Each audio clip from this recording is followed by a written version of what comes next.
boys in our clubhouse getting high. Super fuckers! Everybody wishes we would die. Super fuckers! Here we come like a bomb. Everybody fucking run and hide. Hey, it's the Pizza Party Podcast. Who are you people? I'm Pan Pizza. Oh, hey, it's Jim. Someone. I'm Gary. Gary, and we have a special guest. Me, Casey Green, hi. Casey Green, but first, Gary, explain who you are, because you were on the podcast a couple times forever ago. Yeah. Who are you? And everybody hates me. No, I'm just kidding. Yeah, I created a web series called Failing Upward that's coming out on August 3rd, and then I also do some work with Troma, trying to do animated film festivals and stuff like that. So that's basically who I am. Remind people what Failing Upward is. Failing Upward is an animated web series about two best friends who kind of just talk about their lives over the phone with weird and silly, surreal flashbacks. And yeah, it's just kind of like a fun little slice of life piece. And where's it going to show up? On YouTube. Okay, links to that below, but on your YouTube channel. It's not up yet. It's going to be out August 3rd, yeah. August 3rd. And Casey Green, who are you? I'm mostly a cartoonist who did Gun Show. He is a good boy now. My animation credits, I did include an episode of Adventure Time. I guest storyboarded. Mm-hmm. And I've done several storyboard tests for shows that I never got heard back from.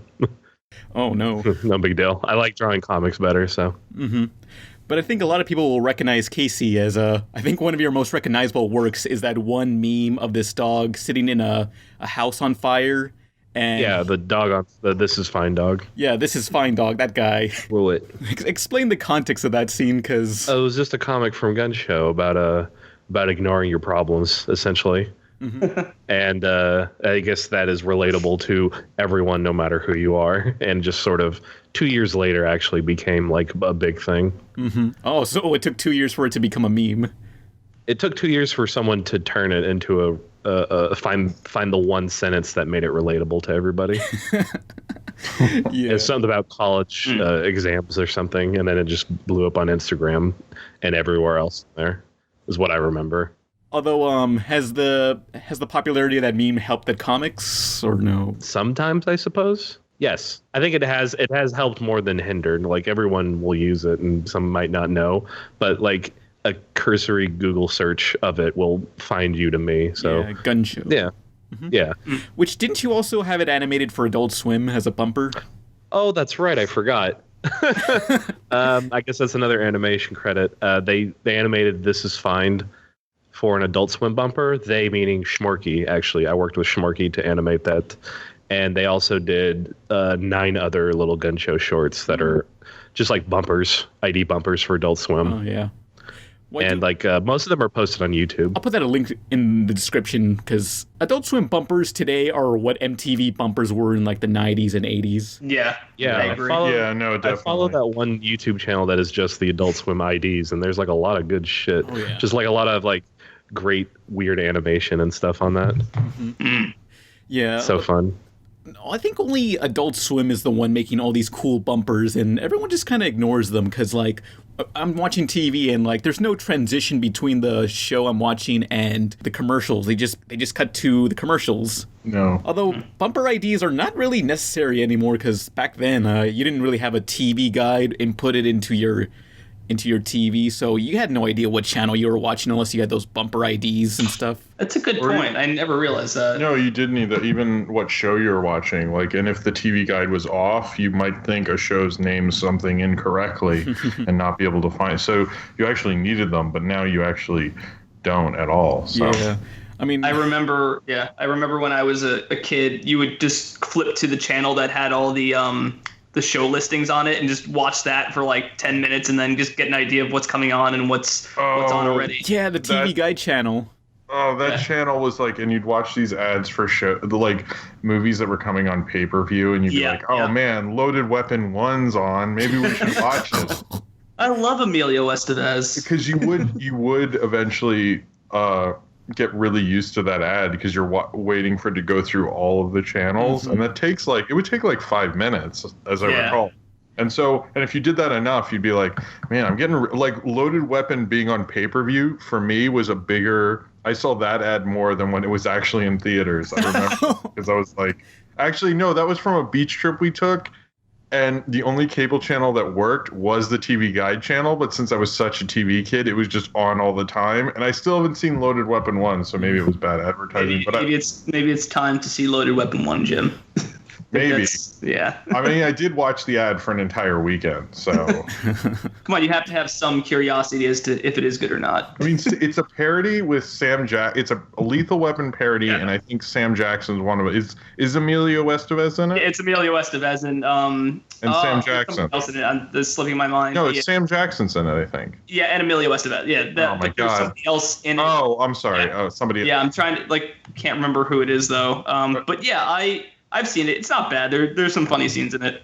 Yeah. The TV Guide channel, I think that's still in hotel rooms now, but one half, the top half is just a bunch of commercials, and the bottom half is just scrolling slowly through all these channels showing what's on. And this is what we did before all these dish networks and direct TVs and whatever. I remember when I would go on trips to Vermont, their TV Guide channel was also the local weather channel. So it would have this creepy robot voice talking over all the display. So I just watching that at night, kind of trying to see what was on, was really, really unsettling for some reason. There's no one hosting the weather channel there. It's just a robot. No, it's just like a robot voice that's programmed to tell you what the weather is every 2 minutes. Wait, this was on a trip as well? Yeah, this is on my Vermont trips. See, I remember I had a trip to North Carolina, and there was a channel that was just commercials. Mm-hmm. There's no programming, and it was all local commercials, so it was even better. And I kept watching it, and the only ad I remember was the only complaint we get is we give them too much food. And sorry. But going back to Casey, you also created the webcomic, what's it called, the Anime Club, which I love the most. Yeah, that was a part of Gun Show. It was a story inside of it.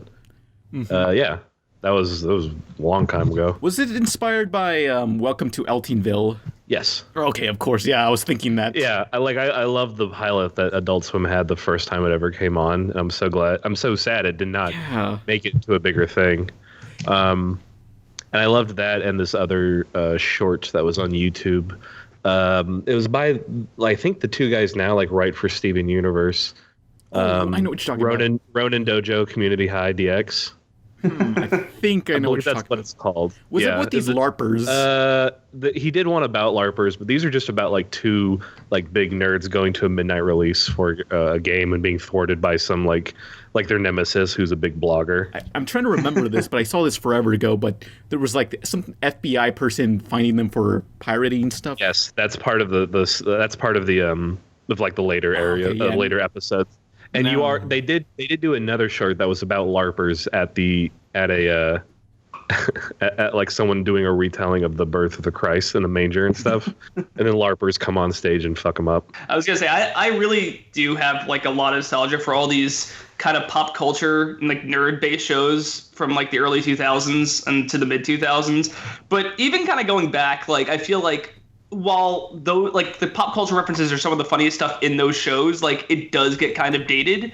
I think I think mileage may vary depending on how good the joke is, but yeah, I'm kind of looking at some stuff for this now. The show you guys were just talking about, and oh man, it is covered in references.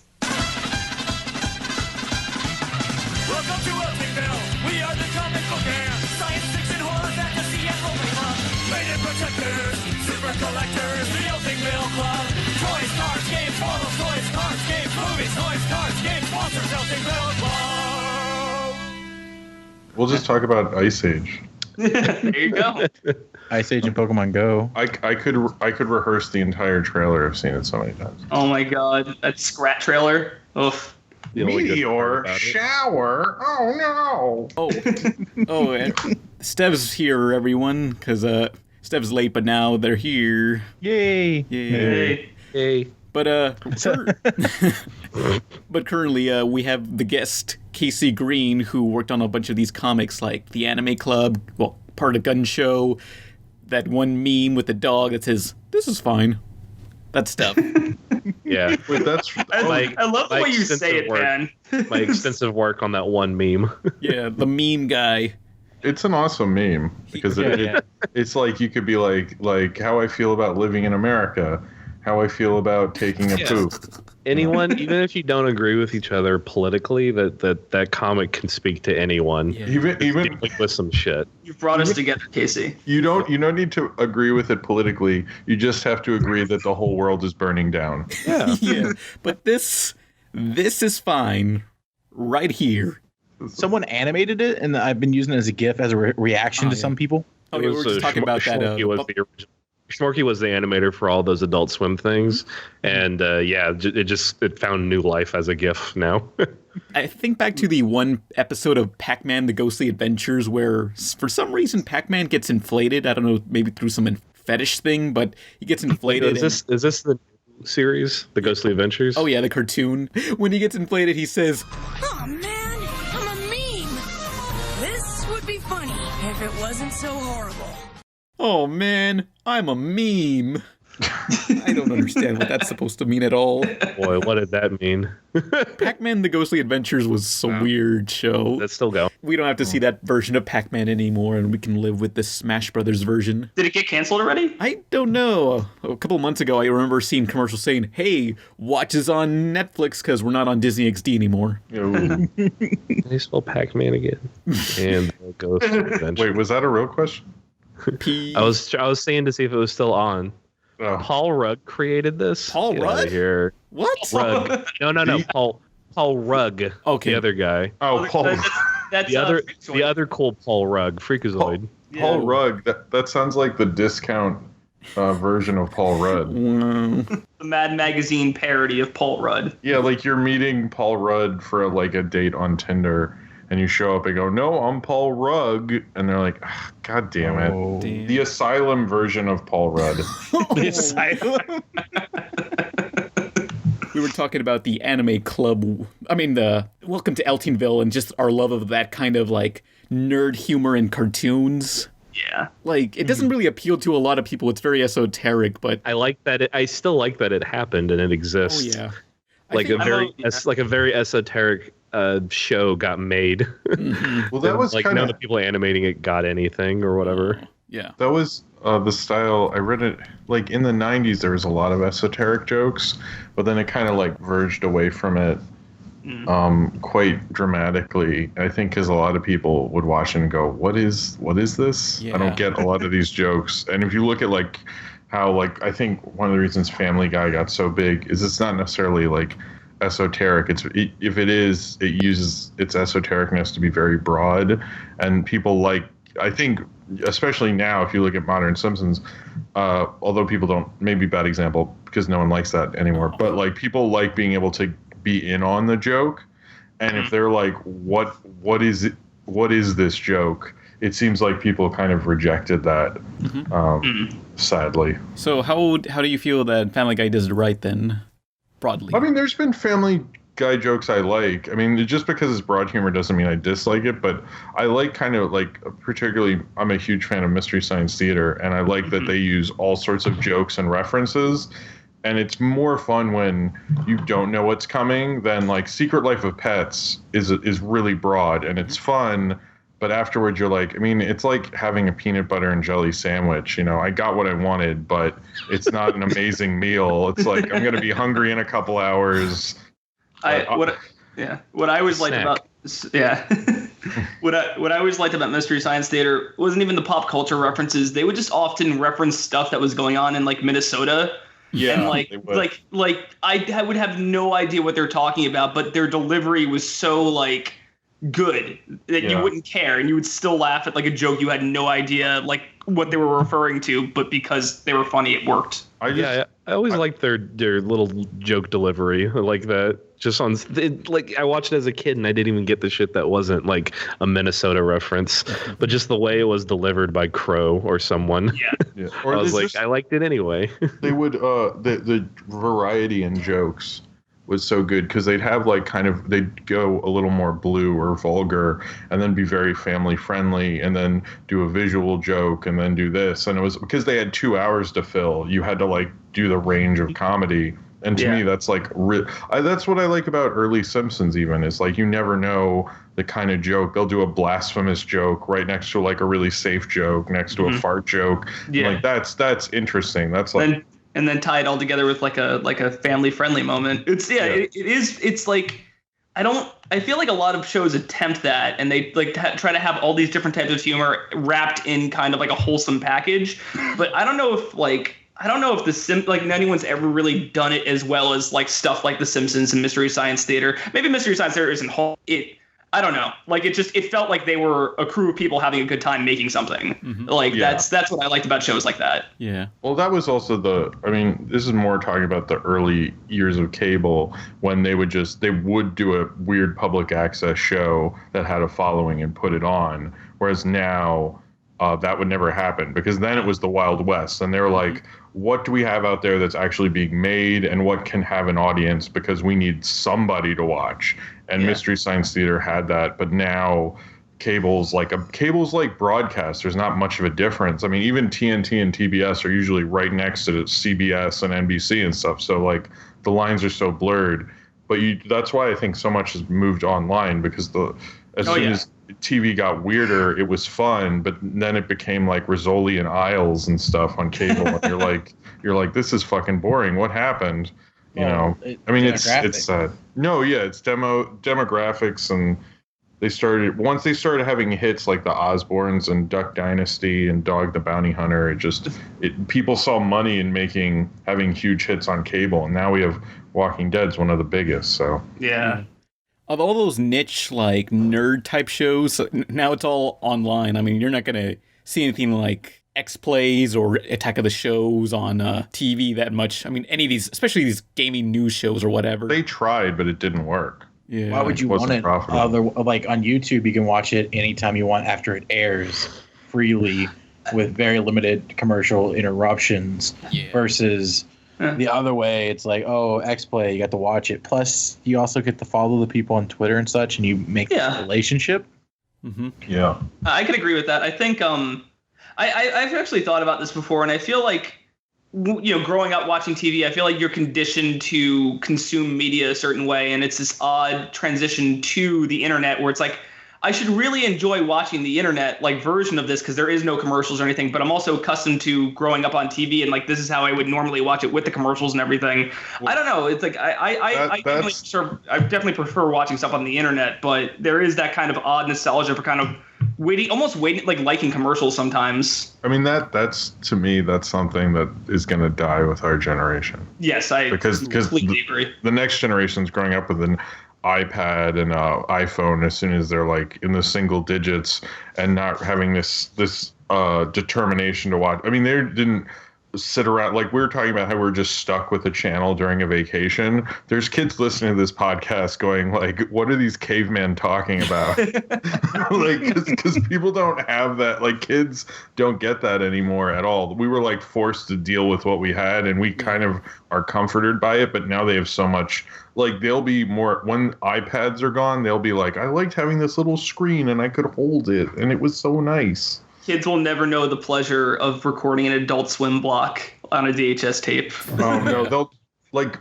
I can't with when DVD sets came out of shows. I remember trying to tape every episode, like of The Critic. I had every episode taped. Mm-hmm. That took me like a whole summer of Comedy Central reruns and going through the TV guide and seeing which episode was on and rechecking it on the internet and setting timers if I wasn't there. It was like all this work, and I'd have this tape and I'd be like, see, I have this tape. Isn't that awesome?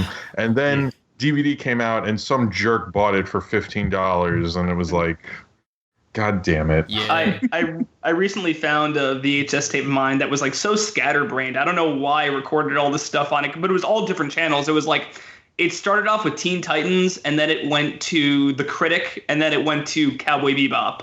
and I think there was some more stuff on there, but I'm like, man, I really use this one VHS tape a lot. It's like a mixtape at this point. Yeah. I mean, it was a lot of effort It was a lot of effort to record something only for it to appear more snowy Oh yeah, and less quality. that's like a nice warm feeling when you think about it. But I never like, thought to record stuff like episodes in a row because I wanted to have them forever. It was mostly just recorded like things that I wasn't able to watch right then. Mostly like shows that came on right as I had to go to school, like Pokemon did.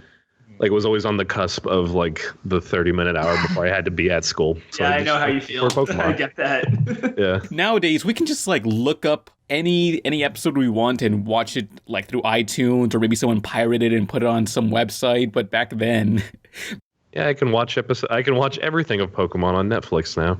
I don't know, maybe some channel rerun it at some point, or there's a VHS of it. If you missed it, sometimes you I mean, it was not as bad as it was like in the 50s where they wouldn't even rerun stuff, but it was still like not. Yeah. You'd be like, I'll never get it back. No. Yeah, I mean, like TV reruns are not as profitable today as they were years ago, because for that very reason. I mean, like, reruns are kind of pointless now because you can just look it up what you want. But Yeah. were there any like season box sets in VHS form? Yes, there were. Whoa, actually. like Twin Peaks was a big one, and there were others, but they weren't anything like the DVD. What were you gonna say? I was gonna say Mystery Science Theater put out a bunch of theirs, but they were never full seasons. Well, yeah, they've never, because they couldn't legally. It was so hard to put out a bunch that to get a full season, even on DVD, it would cost so much. Yeah. Because not only if you have 20 episodes, that's 40 hours. so that's a lot of content, you know. I mean, there is that one DVD that for that one soap opera, Dark. What's that? What's that? Dark Shadows. Yeah, Dark Shadows. It had like 114 discs in this one box set for that one soap opera from like the 50s or so. Dark Shadows. Yeah. Well, Jesus. there's like Dark Shadows conventions still, What? But then the thing about it is to try to, because when I saw the Tim Burton movie, I went back. Some of them were on Netflix, and just the main character everyone likes, Barnabas Jones, who Johnny Depp plays, he doesn't even come into like episode 100 something. so like you have to really invest in it. There are some of them Like some Popeye Thimble Theater shit. I mean, yeah, that's true. Yeah, that's interesting. That they're interesting and they're more watchable than most soap operas. But I don't think I would want to deep dive into that thing. I mean, I remember seeing this skit for like the Weather Channel DVD box set. It was a joke video. I forget who made it. Like it was just like this gigantic treasure chest of DVDs for every single broadcast of the Weather Channel. And I'm thinking, like, somewhere out there, somebody must have, like, recorded every single moment of the Weather Channel, or maybe, like, a talk show. Like, I would love to have, like, every single episode of, like, Conan O'Brien or something in DVD form or something. That would be great. People do sell those. People do sell, like if you go to Comic-Con, sometimes somebody will have, like, the entire run of a talk show, like they've recorded every episode. Yeah, Wait, I've seen that really? sometimes. What? Yeah.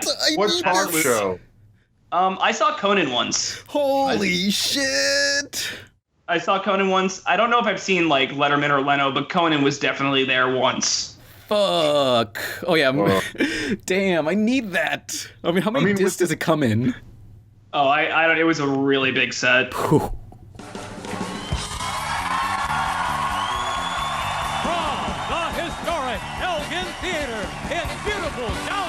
Toronto in February. It's Late Night with Conan O'Brien. Pan, are you still a big Conan fan, or were you used to be a big Conan fan? Well, I don't know. I always watched it, so I guess, I forced myself into it, so yeah. Do you still watch it? Sometimes, yeah. I always switch either between that or whatever's on Comedy Central, one of those Daily Show things. I haven't watched it. I mean, is it still good? Or if you grew up with it and you were there for a different time and different sense of humor, I mean, I guess, I don't know. No, I just haven't. I've gotten to watch some of it, but I've like fallen off with Conan once he moved to TBS. That was so exciting at that time. Like I remember, like, yeah, I gotta support this guy, and I watched it for like a month, and then just kind of got bored with it. Yeah, I don't think his humor has changed at all, but like something about him kind of trying to appeal to a younger crowd, like actively, is weird to me. Like him doing the Clueless Gamer stuff, while it's very funny, it's like, it's not, I wouldn't call it try hard. It's just kind of, weird. I don't know. Well, I think he works for what it is, because he made it aware that he doesn't play video games, and he's just like, what is all this? Yeah. How does this work? I mean, it's funny because he's just like, he's very upfront about how little he knows about it. Oh yeah, that is funny. I mean, he did the viral stuff before James Corden and Jimmy Fallon, and because that was part of his TBS deal, that he had a website and they had a Facebook thing, that all that stuff. And I think like I probably watch more Conan on my Facebook feed than actually on TV. So. Oh yeah, totally agree. I mean, for Comic-Con, I am going to see Conan, and they're gonna give out these pop figures of Conan dressed as different characters, and the one I want is Conan dressed as the Joker from Suicide Squad. It's just as awful as it sounds. Look it up, Joker Conan, I guess. The one thing I really liked about Conan was I guess he like paid Warner Brothers to edit Superman into his own Bruce Timm styled version of Conan. Yeah. You remember that? What was his name? In Young Justice, there was a clip where he met with Bruce Timm, and Bruce Timm drew him as a Young Justice character, and they edited a scene of Young Justice with Conan's character. A few of them. Several Flaming scenes. Sea. The Flaming Sea. I love the fake trailer they did for him too. That was really good. It was like a CGI trailer. I thought that was going to be a real thing. Like, I assumed that was going to happen, but never did. I don't know who would actually watch the full thing of that. But yeah, this is the Joker Suicide Squad, which I'll link below. My favorite Conan thing is still Masturbating Bear. Oh, yeah.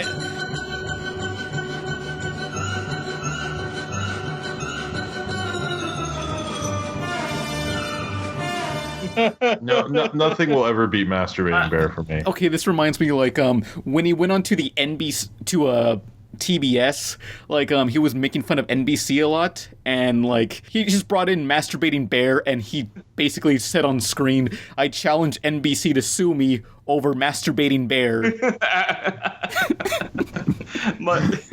Did they? That happened, like, early into the TBS run.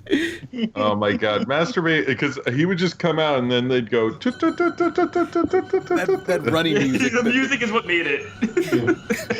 Because it had like a bag or something. Yeah, he was just scratching his balls, which isn't, just for the kids at home, isn't masturbating, but it was just, the idea was funny enough. There are so many good Conan bits, but I think I'm tied between Stock and Blocken and the dog that would just shoot people. Those are two of my favorites. One of my favorites was it was for the original NBC run, but what's that band? Nut. SlipKnot. Yes. Okay. No, I know what you're talking about. This is really funny. Sorry. The SlipKnots. Okay, so what it was like a barbershop quartet sort of thing, and it was just these guys saying, We're the SlipKnots, slipping on nuts, clowning around and slipping on nuts. We're the SlipKnots, slipping on nuts. Look, he fell down. I slipped on some nuts. And folks, that is it. The SlipKnots act consists entirely of them pouring nuts on the floor, slipping on them, and singing that song about slipping on nuts.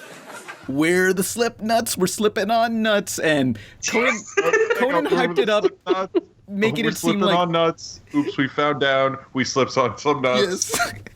Conan hyped it up, making it seem like they were going to have SlipKnot, the death metal band, or whatever they are, on the show, but it turned out it was these guys. Oh, there was this one time where they actually brought the SlipKnots to a SlipKnot concert, and before SlipKnot went on stage, they got the SlipKnots to run out on screen on the stage and like do their act, and everyone was just like booing, throwing stuff on the stage, giving the middle finger to them. I love that scene. I have a clip of it. It's still on YouTube, thankfully. Oh, that was the best, because anytime you hear SlipKnot was going to be on Conan, you were like, oh shit, the SlipKnots. I've also always been very partial to Walker Texas Ranger Lever. Oh, yes. Oh, that was so funny. Oh my god! I love the one that's it's Haley Joel Osment telling Walker he has AIDS, and then Conan just gets up and looks out his fake window for like a minute, like contemplating what he just watched. Oh, my favorite scene for that thing was I don't know. There was some scene where like some father was telling his son who's on the top of a ladder in like a library or something to jump and I'll catch you. Jump and I'll catch you. Yeah. And the little boy jumps and the father doesn't catch him and he lands flat on his back on the floor. Conan Just hits flipped the out. floor. I'll find clips of these and put it in the description so people can know what the hell we're talking about. Oh my God. You're gonna make me watch Conan. This is making me want to watch Conan this week. I forgot all about the Texas. I remember people used to make comps of those, like just giant YouTube comps of all of them. Oh, it was great. He was so proud he had the rights to show it. Oh yeah, and they eventually lost the rights and they couldn't do it anymore, so they found some other Chuck Norris movie to use. The Octagon. Oh yeah. Oh my God. But I gotta find one of those like collections that have all the Conan things in several CDs. Yeah, I think there's a couple best ofs out there, but none of them have inflatable Conan, which is another really good one. Man. Where they just have a giant like inflatable tube man. They pop out the window of NBC, and Matt Lauer just deflates it with a blow dart. That's the great too. This is CNN. Going back into topic, but the next video is gonna be just a re-release of a lot of my old videos, like 30 minutes worth of my old videos that were lost forever until now, like my first Teen Titans reviews. Ooh. Eventually. With some commentary, because I need to get stuff out for Comic-Con, and this is the fastest thing I could produce. Give it a sexy title, like Too Hot, like banned from TV. I'm gonna call it like Survive the Cringe, my crappy old videos or something like that. Do you remember when they would do that? Like, this is too hot for TV. Like the Girls Gone Wild videos? No, it was that, but there was one before it was called, and I never saw it, but there were ads for it on Comedy Central late at night called the Underground Comedy Movie. Yes, I know exactly what you're talking about. I never saw it, but there's this shot in the commercial of these two models on toilets, and it was like, I guess the joke was that women can poop, which just so everyone knows, women can poop. That's not a joke. That's like a human thing that people do. Say what? But yeah, it's I don't know if I can find the ad, but it was on late night Comedy Central a lot. One fun fact about that movie, directed by the ShamWow guy. Yeah, I was thinking that now. He made like a new version of that years later. Has anyone seen the Underground Comedy Movie? Mm-mm. That sounds familiar. But he made I guess a spiritual sequel called Inappropriate Comedy Tour. Oh, I know. Whoa. Which Too inappropriate. It came out at the same time as some other movie that was similar. It was just a bunch of crude skits. But the one thing that I will always quote that was in the trailer is just a Dirty Harry parody, except instead of saying, "Go ahead, make my day," it was, "Go ahead, make me gay." I always say that every single time I have the chance to. Real good shit, man. But you guys want to get into the news? Sure. Okay, All cool. right. Okay, so news. Wreck-It Ralph 2 has been announced for March 2018, thankfully, and we don't have a Frozen sequel yet. Good. I'm worried about this because is this the beginning of what happened with all the Pixar sequels, but with Disney? Yeah. Like, we're going to have Frozen 2, Zootopia 2, Moana 2, you know. Yeah, but before Disney would always release their sequels to straight to video, but now they realize, hey, let's just dump into theaters, like Planes 1 and 2, which were both intended for DVD, but they said, nah, put it in theaters. Yeah. Funny enough, I was going to say Toy Story 2 was intended for DVD, and then that turned out to be really good. Well, who knows? The original version of Toy Story 2 was going to be for DVD, but it was a different plot they had. Something about Buzz Lightyear getting recalled because there's a bug in his system, so they had to go to the factory in Japan and somehow fix him. That does sound like a pretty bad sequel. Yeah. Although, do you guys remember the straight-to-video movie and also TV series Buzz Lightyear of Star Command? I love that show. I never watched it, but I remember it. It was a great idea because it was like giving like what Buzz is supposed to be based on a show. Oh, that's Way better idea than say the Woody one. Yeah. Man, nobody wants a TV show of Woody's Roundup. We want Buzz. Was there a Woody show? No. Okay, sorry. Was it Patrick Warburton that did Yes, Buzz in that cartoon? Mm-hmm. It was. Is not as surprising. If you have so good. He'll do anything. If you have a lug-headed character, just get Patrick Warburton. He'll be perfect. Yeah. But yeah, no, that show was really, really good.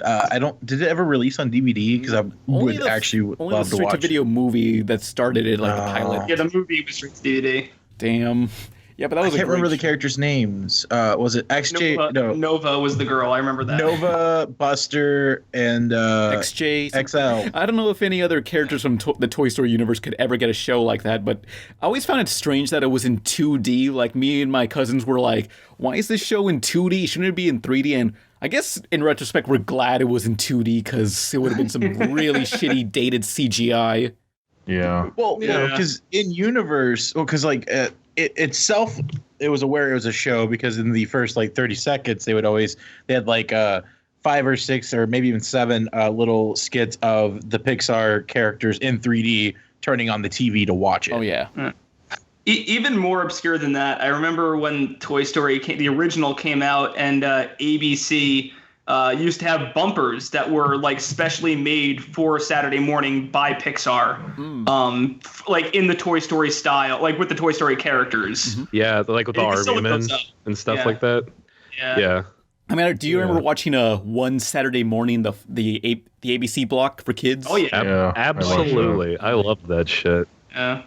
Which, yeah, it's hard to find some of the shows that were on there, because thankfully Weekenders was at least released on iTunes, but it's hard to find. Oh, it is. Actually, no. Weekenders was the very first Disney cartoon to actually get a full series release on DVD. What? Yeah, but I didn't know that had DVD.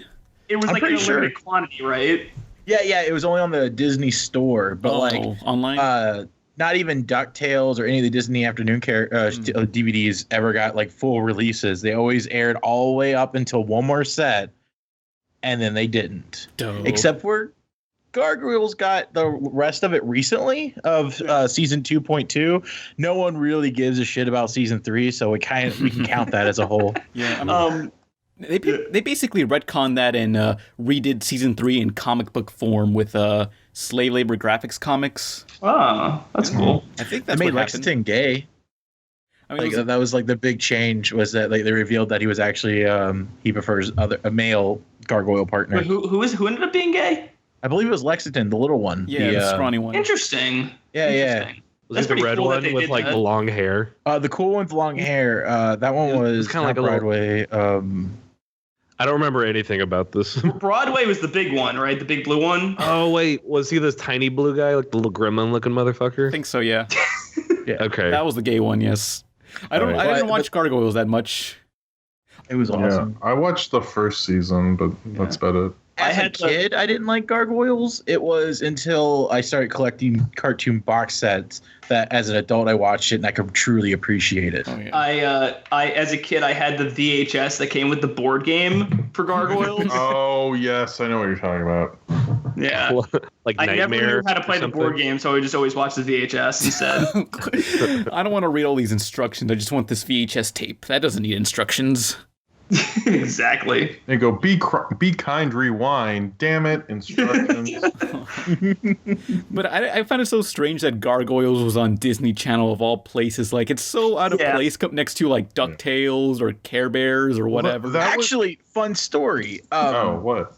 Oh, sorry, Jim. You sound like it. No. I feel like you have a more interesting thing. Oh well, because on the DVD set of the first season, it has Greg Weisman talking about his inspiration, and like my favorite Disney, my favorite cartoon ever is Gummy Bears, The Adventures of Gummy Bears. Mm-hmm. Like, because it's such an important show as far as television cartoons go, because it's like one of the first ones that have such a high budget. Like, it's the first attempt to go make Disney trying to make it look like one of the movies. And it being successful, it led to DuckTales, Gargoyles, et cetera. Well, Greg Weisman, he was so inspired by Gummy Bears that he originally designed the show Gargoyles to be about Goliath being a serious gargoyle, and then the other gargoyles are all these like goofy, cartoony, like little fun things. And like he kept like he sent it to Disney like multiple times and it kept getting rejected, and eventually it morphed into what it became. But like Gummy Bears directly influenced Gargoyles. Wow. Oh, see, I always thought Gargoyles, or at least when it came out, was kind of that attempt by a lot of the non-Fox Kids Saturday morning cartoons to counter how well Fox Kids was doing with Batman and X-Men. Yeah. And that's why you had the Wildcat show was notorious for that. But Gargoyles was all, which Wildcats aired in most I guess markets at the same time as X-Men. Like they were really like countering it, which is stupid. Like, why put Wildcats at the same time? I remember that being pretty piss poor too. It wasn't very good. I was taping any comic book cartoon, and even I was like only taped like 2. I was like, Jim, that's enough. Jim, were you a fan of Ultra Force? Oh, the Malibu? No, look, Image and Wildcats, that was one thing. I actually did read Jim Lee's Wildcats, but I think I watched it because that was also the boom of comic book cartoon shows, and there was like a ton of them. The only one that really lasted was Savage Dragon. Oh yeah, that wasn't a bad show. It wasn't very good either, though. No, but it had a lot of episodes. I always thought Gargoyles was that, but maybe since what Stev was saying about the development history, that was just probably like the right timing. Wait. Think about it this way.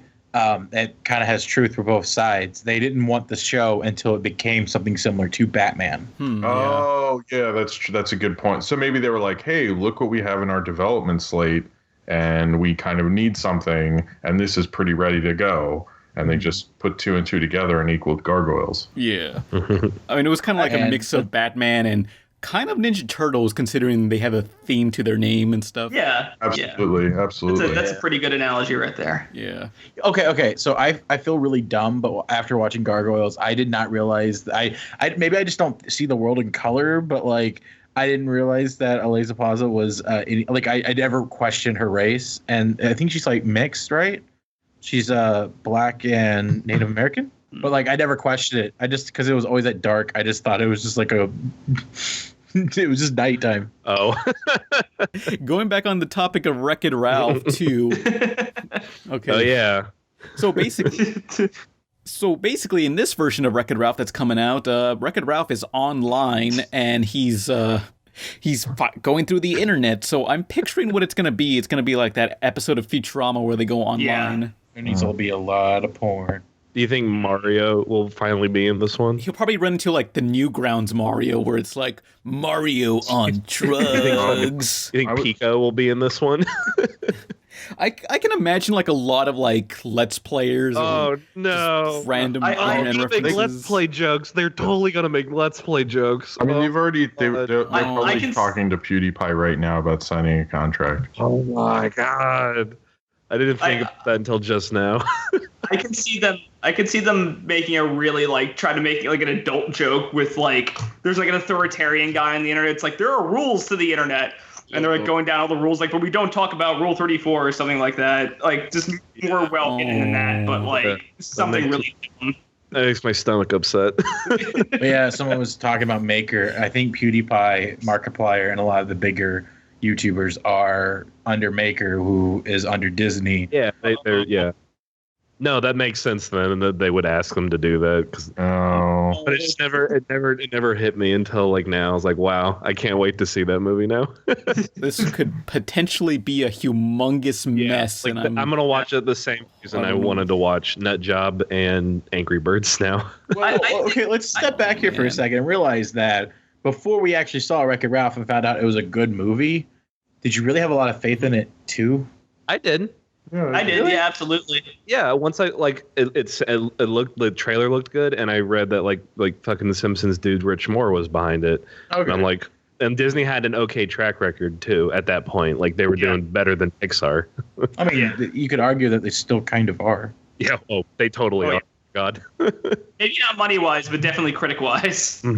I remember Wreck-It Ralph that year. Like people were saying, well, Brave came out that year also, and people were saying Brave felt more like a Disney movie because it's a princess film, and Wreck-It Ralph felt more like a Pixar movie because it's a duo film. No, it It really did at the time. I don't know what to make of this sequel of them going on the internet. I'm saying that I'm like excited to see what they do. having a hodgepodge like video game movie, there was a lot of chances for the first one to be bad. Yeah. Oh yeah. I mean, like obviously there was. Go ahead. Go ahead. No, go ahead, Steve. I was gonna say, well, obviously that there was a lot of like talent behind it, and there's obviously going to be a lot of talent behind this one. We should like. I'm expecting at least a fun. It can't be any worse than like, well, any of the Disney sequels. Never mind, Disney does bad sequels. Shit, I don't have a good argument. I'm out. I don't think Wreck-It Ralph is a flawless movie by any means. I think there are a lot of problems, especially considering the fact that it's advertised as like you're going to get to go into all these video game worlds, and then you get to go into 2, and then you spend the majority of the time in Sugar Rush. When that was a thing people complained about because I think they thought it was going to be the video game Roger Rabbit, and Pixels kind of tried to do that as well. And we still don't have a video game Roger Rabbit, but there seemed to be kind of a audience desire for it that never happened. But I think because Wreck-It Ralph was still good, people were kind of cool. Well, even Roger Rabbit didn't go into like all they had cameos of course, but they didn't go into like Looney Tunes world or Mickey Mouse world. It was all just Toontown. Toontown was just like but they didn't do. I don't think.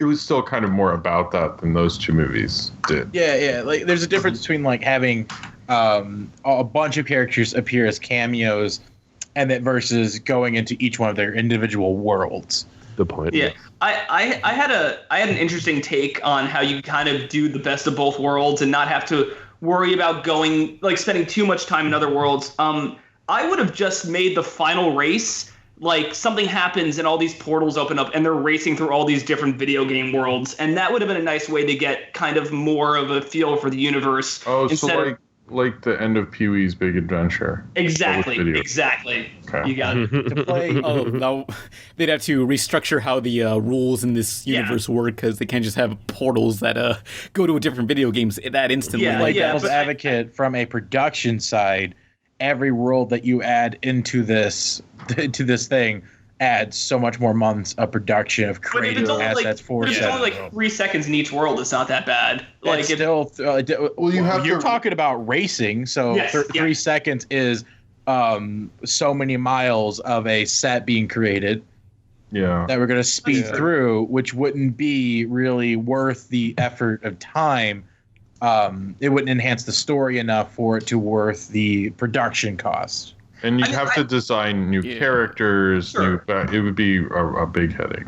It would be. You know who I feel sorry for is background designers for TV shows and such, because sometimes you just see a background for like 2 seconds and it's like this really nice background. Like I was watching Atlantis, The Lost Empire, and there were some nice backgrounds that were on screen for like 2-3 seconds and you never see it again. And then it's like, wow, someone must have spent like a week on that and it was there for 2 seconds. And maybe while they were making it, they went like, oh no, Steve, we're going to use it a lot. Don't worry. And then they go, we rewrote the script. Sorry, you lost your weekend. Oh no, that happens. Oh my gosh. I know someone that worked 3 months on a Disney animated like sequence and they're like, oh, sorry, dude, we cut that scene. and I'm not talking like 3D animation. Like I'm talking about hand-drawn animation. 3 months working on this sequence. I don't know the person. No, wait. I think it was for Snow White. Yeah. It was for Snow White that they someone was telling me about this thing that happened, and it was just like that's got to be devastated. You know, like it was like all right, now work on this other scene. Mm-hmm. He probably sat there. He's like, well, I mean, my wife did leave me because I haven't been around a lot. And they go, oh, that sucks. I'll give you 2 vacation days if that's cool. You rarely see animatics or deleted scenes, fully animated deleted scenes in animated movies, but stuff like Lilo and Stitch has one, and they had to alter a lot of stuff after like 9/11, of course. Well, because a lot of times it's usually the director fighting. Like, because the thing that sucks about movies is there's always someone higher up that threw the money in, and they get to more say in stuff, and so directors will like fight for something, and that was something that was clearly fought for, because that's not, you don't go that far into animation for it to be like a simple cut. Yeah, have you ever seen like a deleted animated sequence like that was fully done that they just cut out? I don't think I have. Nah, me neither. It costs too much to do that at that point. If it was fully finished, You might as well just keep it in the film. Night Before Christmas had some, and just one animatic sequence in Lilo and Stitch, and that's all I can think of. But going back to Wreck-It Ralph, like the promo art they revealed where Wreck-It Ralph is towering over all of the internet, which takes on like a city-like structure. You see all these logos for like these fake websites that are like parodies, like Gaggle or something. Oh man, let me look at that. They have one that's Google. It's just spelled with a weird U. One's called Lub Hub, and I'm wondering, what is Lub Hub? Yeah. That one was definitely an eye catcher for me. I was like, huh. Can't think of many other websites that end with the word hub. Wreck-It Ralph will probably have a scene where he goes on like a Deviant Art or something and meet like Wreck-It Ralph fan art, like one where he's like a shoujo anime boy, or him as posing as the gorillas, or My Neighbor Totoro pose with Penelope or something, you know? There's only two types of fan art that people always make. It's either Totoro in that bus stop pose or the gorillas side view thing. The ones I see a lot of on those sites that sell shirts for 24 hours is the let's do whatever character as selling like cereal. So it'd be like Lokio. I don't even get that design. Yeah, I don't get it either. Because like, what's so cool about that? Like, I've never wanted one of those shirts, but it's anyway. I guess the packaging design, because packaging design is always colorful and. Oh, okay. I'm kind of taking my friend's story. My friend Nick saw this at a convention, but he was talking about how like there was this guy who was so proud of his crossover T-shirts and like how like well they were selling. And he's like, oh, yeah, my next one's going to be amazing. It's called Attack on Gotham. And I'm just like, yeah, I'm sure you thought of that for about 5 seconds. What's the pun? It's not really Attack creative. on Titan. I know. I got the Attack on Titan, but like, there's no pun. It's it's not good. 3 years ago, if you combined Attack on Titan with something, people will buy it. Or it used to be anything with Doctor Who. That was a big one. Oh, it's still going. I feel like that's over a little. But. Yeah. I only have one crossover shirt, and it's regular show done in the style of Sonic. And it leaves a connection there because they do play Sega on the show. So I think that's a little slightly more legitimate. I feel like if you're going to get a crossover shirt thing, I try to do it as two things I like, and I'm like, oh, cool, I don't need to get two shirts. I can just get one shirt. Now you got the right idea. Though personally, I prefer getting shirts that are just like simple logos and stuff. That or one of those shirts that are printed all over with an image. I tried designing a crossover shirt, but I couldn't get anywhere to actually like print it. It was Kangaskhan, so like Kangaskhan and then Krang from Ninja Turtles, because having the little baby be Krang. Mm-hmm. And just put it on Redbubble, no one will care. I don't like the quality of those. Oh yeah, but going back to those logos with those T-shirts with the cereal, like I'm a fan of any time when you ever watch a TV show or movie and you see like a fake product, like a fake logo or fake cereal brand. I'm always fascinated by those because somebody has to design that stuff. Like when you play Grand Theft Auto, you see all these fake car brands, and I don't know, I'm just impressed that somebody has to design all these things. My name is Branch, and I am a troll. A 5, 6, 7, 8. Everybody, Poppy is the leader of the trolls. DreamWorks Trolls.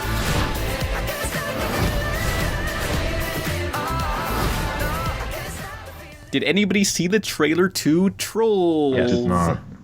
Yeah, I did. The Trolls trailer. Standard fare.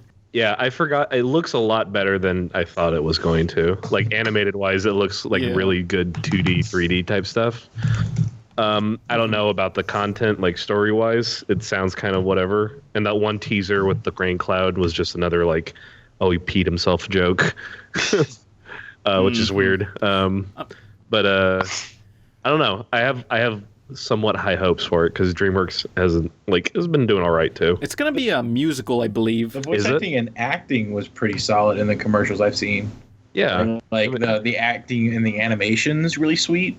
So like from that standpoint, it'd be cool. But yeah, I agree. Story wise, it's probably gonna be S tier. I'm watching the trailer right now, just on mute, and I'm noticing that they're really pushing that star power by inserting like live action clips of actors next to the trolls. Yeah, that's usually not a good sign. Yeah, but I will say the animation doesn't look half bad. It looks pretty good. I mean, I like the character design too. It kind of looks like all those like things you buy at a papercraft store where it's all these neon fuzzy, those fuzzy wired straws. What are those called? Pipe cleaners. Yes. Pipe cleaners. Those pipe cleaner things. I mean, the movie looks like.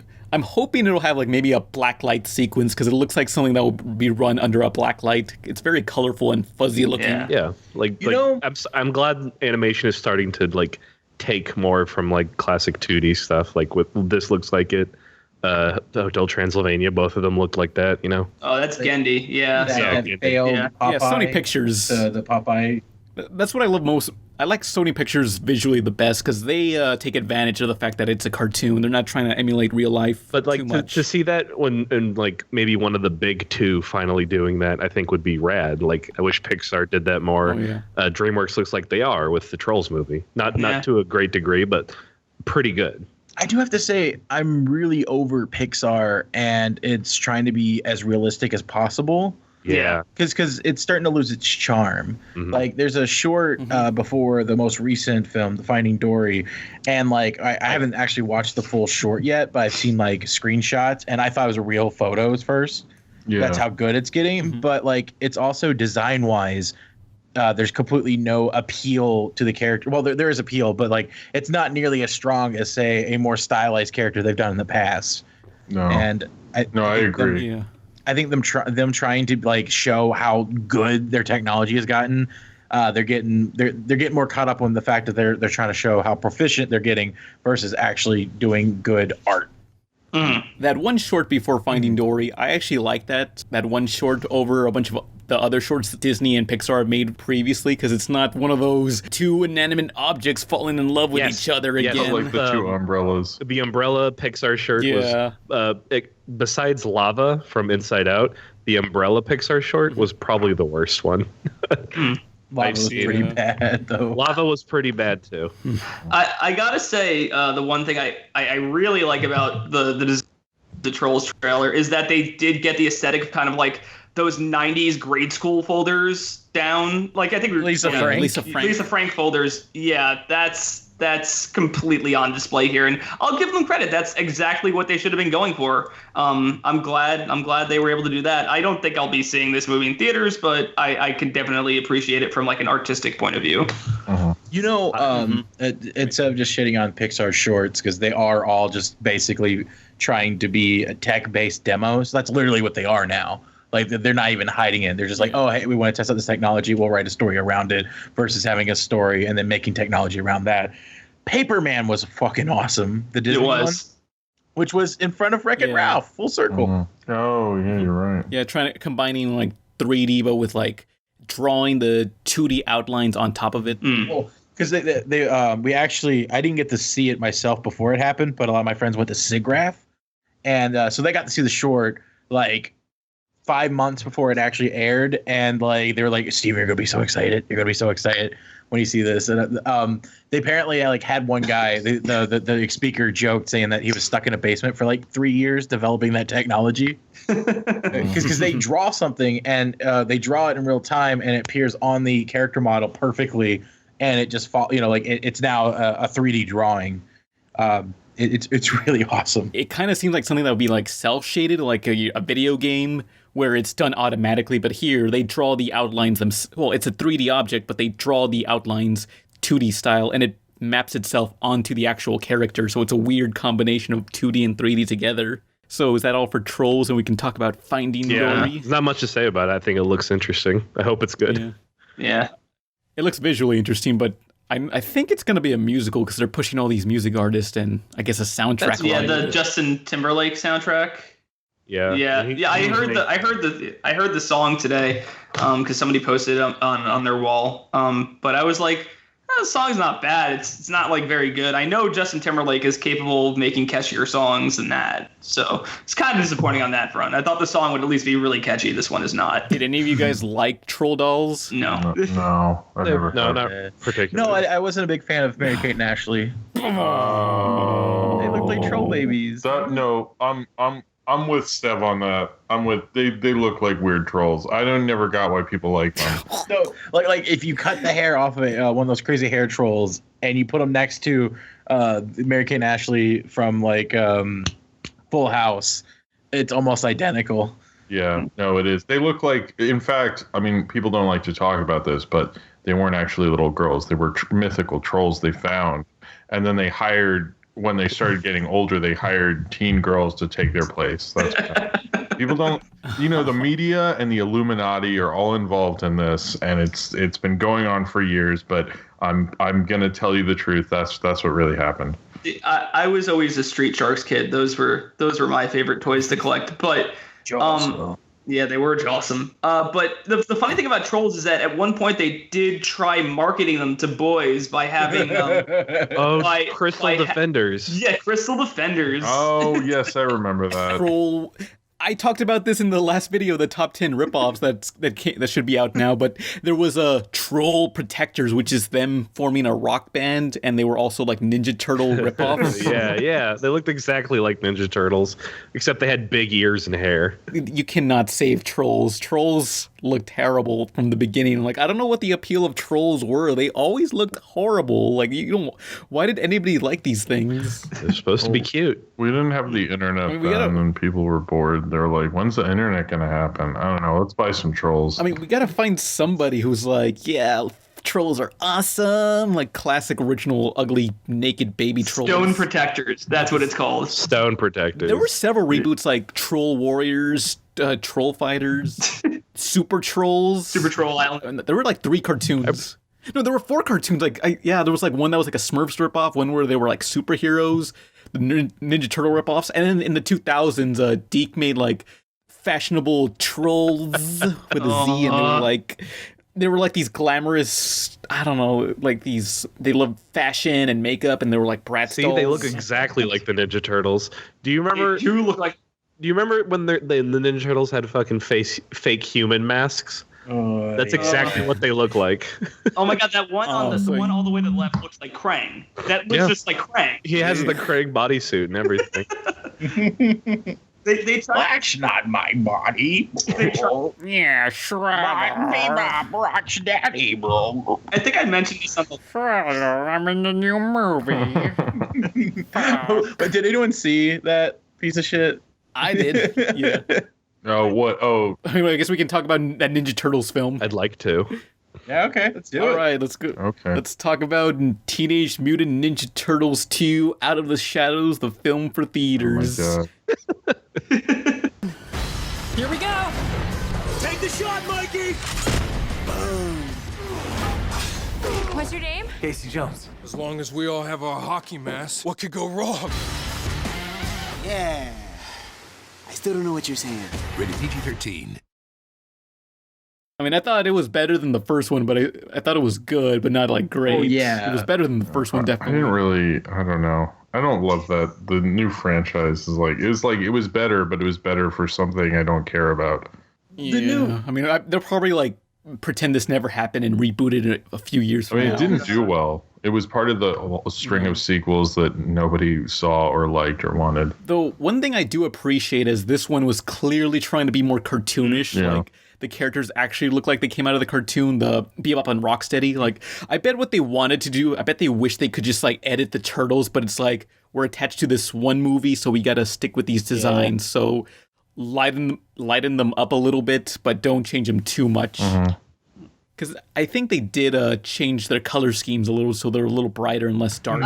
See, to me, like, it's just like, I would just use an excuse to make them totally different. Like, oh, they're mutating more or something. Like, you could just pull that out of your ass and anybody would buy it at this point. Nobody really cares. There was a conflict where they had this anti-mutagen or something where they said, this can turn us into humans. If this turned Bebop and Rocksteady into mutant animals, maybe we can turn into humans somehow, which I mean, they don't exactly turn into like exact rhinos or an exact animal. They turn into a mutant form. So I think what would happen if the turtles took this chemical and they turned themselves into humans, I think they'll end up looking like the Garbage Pail Kids movie. Oh my god.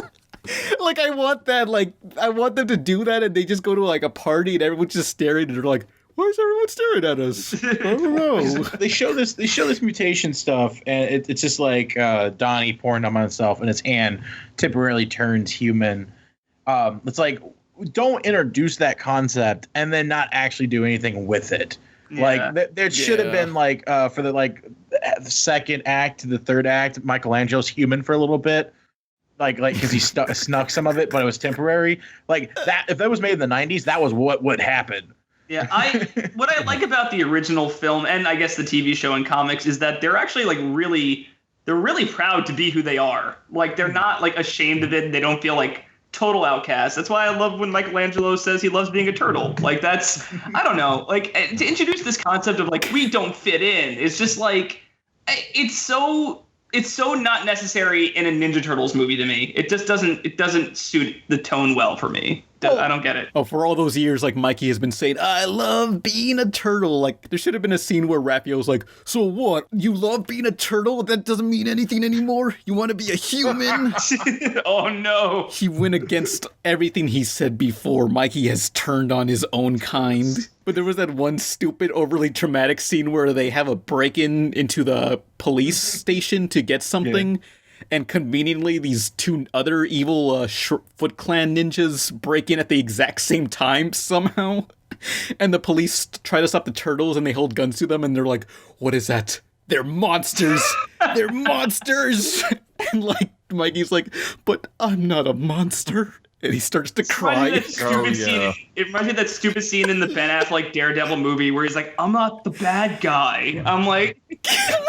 You're right, yes. Yeah, that's exactly. I mean, it was... I don't know. That movie. Oh, God. But you could argue that this the Out of the Shadows is not inherently... I mean, it's a bad movie, but it tried. Like, it has really good concepts. The Ninja Turtles want you to be human or fit in. That alone could easily fill up a whole movie. Shredder building new army out of mutations, that'd be great. Krang coming and alien invasion easily, but the biggest problem is that it doesn't actually sit there and like let that stew for a bit. It just kind of like the Ninja Turtles don't really have a moment to where they are neglected. They just kind of start talking about how they feel. And that's the biggest thing is it just tells us. Well, they should have also, that movie is very nostalgic for the cartoon show. And if they had sold it more on, because like this is also like from Secret of the Ooze, which had the rip-off Bebop and Rocksteady. They weren't allowed to use Bebop and Rocksteady in that one. So they finally, this is the first live-action movie with Bebop and Rocksteady. They should have, even though like they sold it quite a bit, but like if you look at any of the posters, they're selling the Turtles. And they shouldn't have sold the Turtles. They should have sold, hey, Krang is in a movie. This is the cartoon show that you've always wanted. I think it would have maybe done a little better, but they instead acted like people cared about the characters from the first one, which I don't think they did. I do remember that the first teaser posters for the entire movie were the Bebop and Rocksteady wanted posters. Oh, yeah. So like, there was that. But it's funny because, like, just talking about all the drama and stuff, and I don't want to keep harping. Every time somebody brings up the new Turtles movie, I just end up talking about how good the first one was. And it's like, not the first new Ninja Turtles, the original Ninja Turtles movie. 1990. Yeah, I was going to say, boot them. No. And it's just kind of talking about all these, like, themes and stuff like that. Like, the original Turtles had a really good, like, emotional core where it was really all about family at the end of the day, like different types of families and what family means and stuff like that. And I still really like that concept that, like, yeah, they're not like part of the human race quite yet, but like doesn't matter. They have like a really strong family. And that's what makes that scene where they come home to find out that Splinter's been kidnapped like so powerful. Like when Raphael just screams, like that's still a really good scene. And you feel the emotion that even though it's a guy in a turtle suit doing it, like it works because they build it up to believe that it's like they help you believe it's like a real family. And I really like that. I just don't get that from these two movies at all. Well, no, they don't spend enough time developing things. They have too many. They want to show off like one of the turtles doing a flip in that weird like skateboard with the rocket on it thing, and like if they cared more about establishing the characters of it. But I also think turtle movies have a problem of not being consistent with their adaptation from movie to movie.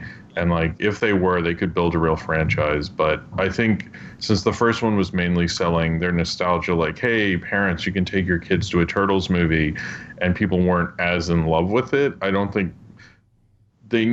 think they should have thought out making a sequel a little better. I think they just assumed everyone would love to do this again, and it didn't exactly work out how they wanted it to. I mean, which is what happened with Now You See Me Too and Snow White and the Huntsman, whatever it was, and like so many other sequels as well. They didn't go, do people want this? They went, no, we want to do a sequel, and we want to make money, and it has turned out for a pretty lousy summer, or like Independence Day Resurgence being the worst of all of them. So yeah, nobody saw that. No, Will Smith didn't even see it. What do you think was the reason for Independence Day bombing? Was it the fact that Will Smith wasn't in it and there was no stars besides Jeff Goldblum? I think it was like, on paper, Independence Day Resurgence should have been like Jurassic World, like on paper. I'm not saying, I don't think Independence Day has the same lasting nostalgia as Jurassic Park, but in terms of a 90s blockbuster that everyone always wanted a certain sequel to, Independence Day is one of those.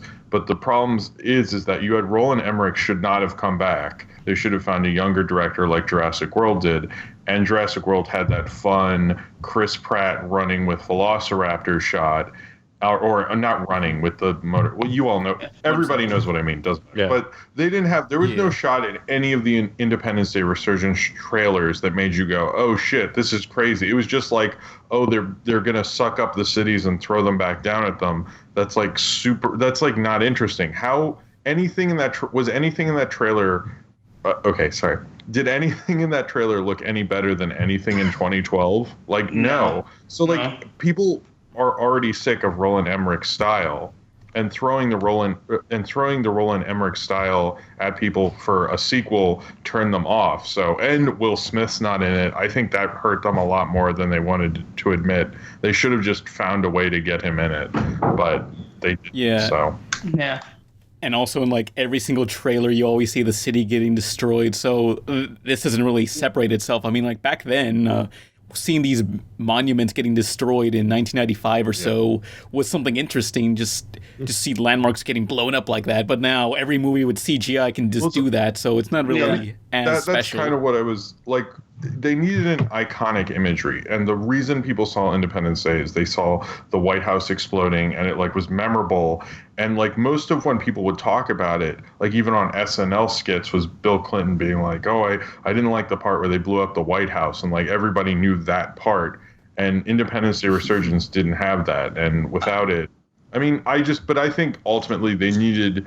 I'm not like an ageist or something, but like I think those movies need a younger, fresher director, not a director who literally everyone's sick of. I mean, that's Roland Emmerich. I don't think anyone wants to see a Roland Emmerich movie.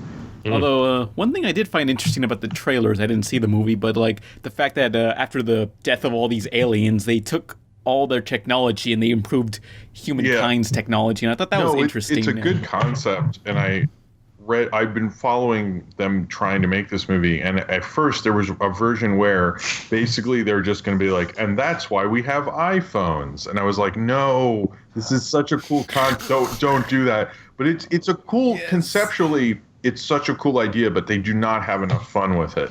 Like they should have had way crazier shit, and like, I mean, you know, that movie had so many problems. But I don't know if anyone watched my review of it or anything, but a lady actually started yelling at the screen after the movie ended. And she actually said, while it said directed by Roland Emmerich, she was actually yelling like, "This is bullshit.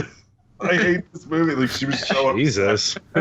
What was this, like a midnight screening? It was one of the first screenings, and it was actually hilarious because I went by myself, but behind me I recognize all these like critics who write for websites were there as well. So I read like there's like gotta be like 10 different reviews from people that include this lady screaming at the screen. So she had like this huge impact that she might not even know that happened, but she had a bigger impact than the actual movie. Probably. All these years she waited for that sequel to happen, and it did, and it was awful. The best part is when at the end of the movie they say we're going to kick some intergalactic ass, and she goes, I'm going to kick their intergalactic ass if I see them for making this sick. I like this lady. No. I want to see a lot more movies with her. They would have had my money if at the end of the trailer, like for some nonsensical reason, Randy Quaid somehow came back. Yeah, everyone wanted. Yeah, that's what I. Please. That's the problem is they got rid of the best two characters who had the best lines in either in the first movie. Yeah. Will Smith, he died. Welcome to Earth, and then it's me or whatever he said as he went back. I mean, they did some interesting things. Like they made it more of a global movie to a certain degree. Like they had Charlotte Gainsbourg, and they had this African tribal leader that was just strange. And like they really tried to open it up to the world because Independence Day is very American focused. And what? I mean, it's fun. Well, the first movie, it kind of was like about all the world gathering together. No, but it was like they just showed America. Like they showed clips of other places, but it's like it's so American, it's ridiculous. Apparently, other countries felt weird about it because they're like, okay, it's our Independence Day. Like, fuck you, man. I'm in France right now. Like, are you kidding me? Like, you know. I remember, I don't know what video I was watching, but it was some guy talking about like his reaction to the first movie's trailer. And he said he saw it one day when he was waking up in college, and he turned on the TV and it was just the scene of the White House blowing up, and it scared him so much that he thought the actual White House had blown up. God. War of the World. Oh my God. That's funny. You know, that's the Super Bowl ad for that is considered the first big impactful movie Super Bowl ad for the first. Really? One. Yeah, but some people consider Independence Day the beginning of modern like 90s and 2000s blockbusters, which I feel like it had already started and stuff, but a lot of people feel that way about Independence Day. You know what would have made the movie better? What? If during the third act they're like, there's no hope, and all of a sudden it's Bill Murray. And a jet fire coming in, all Space Jam, and then just make like a Space Jam like pun. Oh my God! You know what? That movie Looney Tunes Space $100 million. Space Jam Independence Day crossover. Oh boy! Have done that. You know what? Since that is a good idea. Warner's has Space Jam. That should have been at the third act for Batman and Superman. like Doomsday, they're like, what do we do? And he goes, da da da da da. That would have been amazing. Bill Murray. And Bill Murray defeats Doomsday. No, Bill Murray dies in the funerals for Bill Murray. By the way, spoiler for anyone who hasn't seen Batman vs Superman. And the funerals for Bill Murray instead of Superman. God, Bill Murray dies in Batman Superman? Well, I have no reason to see this movie now. The funeral procession. The music is just da da da da da da da, like on Trump. I had a friend on Facebook who finally saw Batman vs Superman and said, like, I can't believe no one spoiled for me that Superman dies. Thanks everybody, or thanks for the movie for not making an impact whatsoever. Yeah, no one seems to talk about that at all. Like, no one seemed to care. No, it was but it was like by that point in the movie, you're so done as a person that like there's no way you're gonna tell people about that. It's like that movie had like 20 different endings. Like like people were already walking out the theater when that was happening. That's the only time a character's died, and like the whole audience was like, yeah, fuck you. We know this isn't for real. Come on, man. Don't even front. Like, come on. What's sad is earlier in the film, you see Superman get hit by a nuclear blast, and he looks like he's dead, but like the sun recharges him and he's back. And when he actually supposedly did die in the movie, like I just assumed, I didn't think he actually died. I was like, oh, he's unconscious, he'll be fine. No, I was like, oh wait, he's dead? What? We're having a funeral? We're doing Death of Superman now? What? This is bullshit. I will say, when he got hit by the nuclear blast and he was like decrepit for 5 seconds, he looked a lot like Bizarro, and that kind of got me excited. and then it didn't turn out. It turned out it was nothing. Batman vs Superman is the cinematic blue balls of 2016. Because you're like, is something gonna happen? No, never mind. Oh, this looks really cool. Oh, no. And see, that is like a perfect way to start setting up stuff where it's like he got hit by this missile and it created a double with him somehow. Like you could like even if like sneak. Oh, that's stupid. It is stupid, but like in that universe, I'd kind of accept it. I was like, but for that movie, it's the right kind of stupid. Exactly. Yeah. Well, actually, a lot of stuff did happen in this movie. The problem was none of it was coherent. No. It's like, oh, this happened, and then this other thing over here happened, and then this other thing over here that happened. And there wasn't, for a movie that cost that much, not a lot of fighting. Yeah, exactly. Yeah, I was gonna say that. Like, there should have been more fighting. I wanted more Batman and I wanted more V and less Batman and Superman. So nothing is more than blue balls than the Godzilla movie, though. Well, at least, the first hour was bullshit, but the second hour was, wait, which Godzilla? The thing with Godzilla is that I have a weird thing about that because it's like, I understand he tried to do this like artsy thing in a blockbuster, and like the point of it is so that final...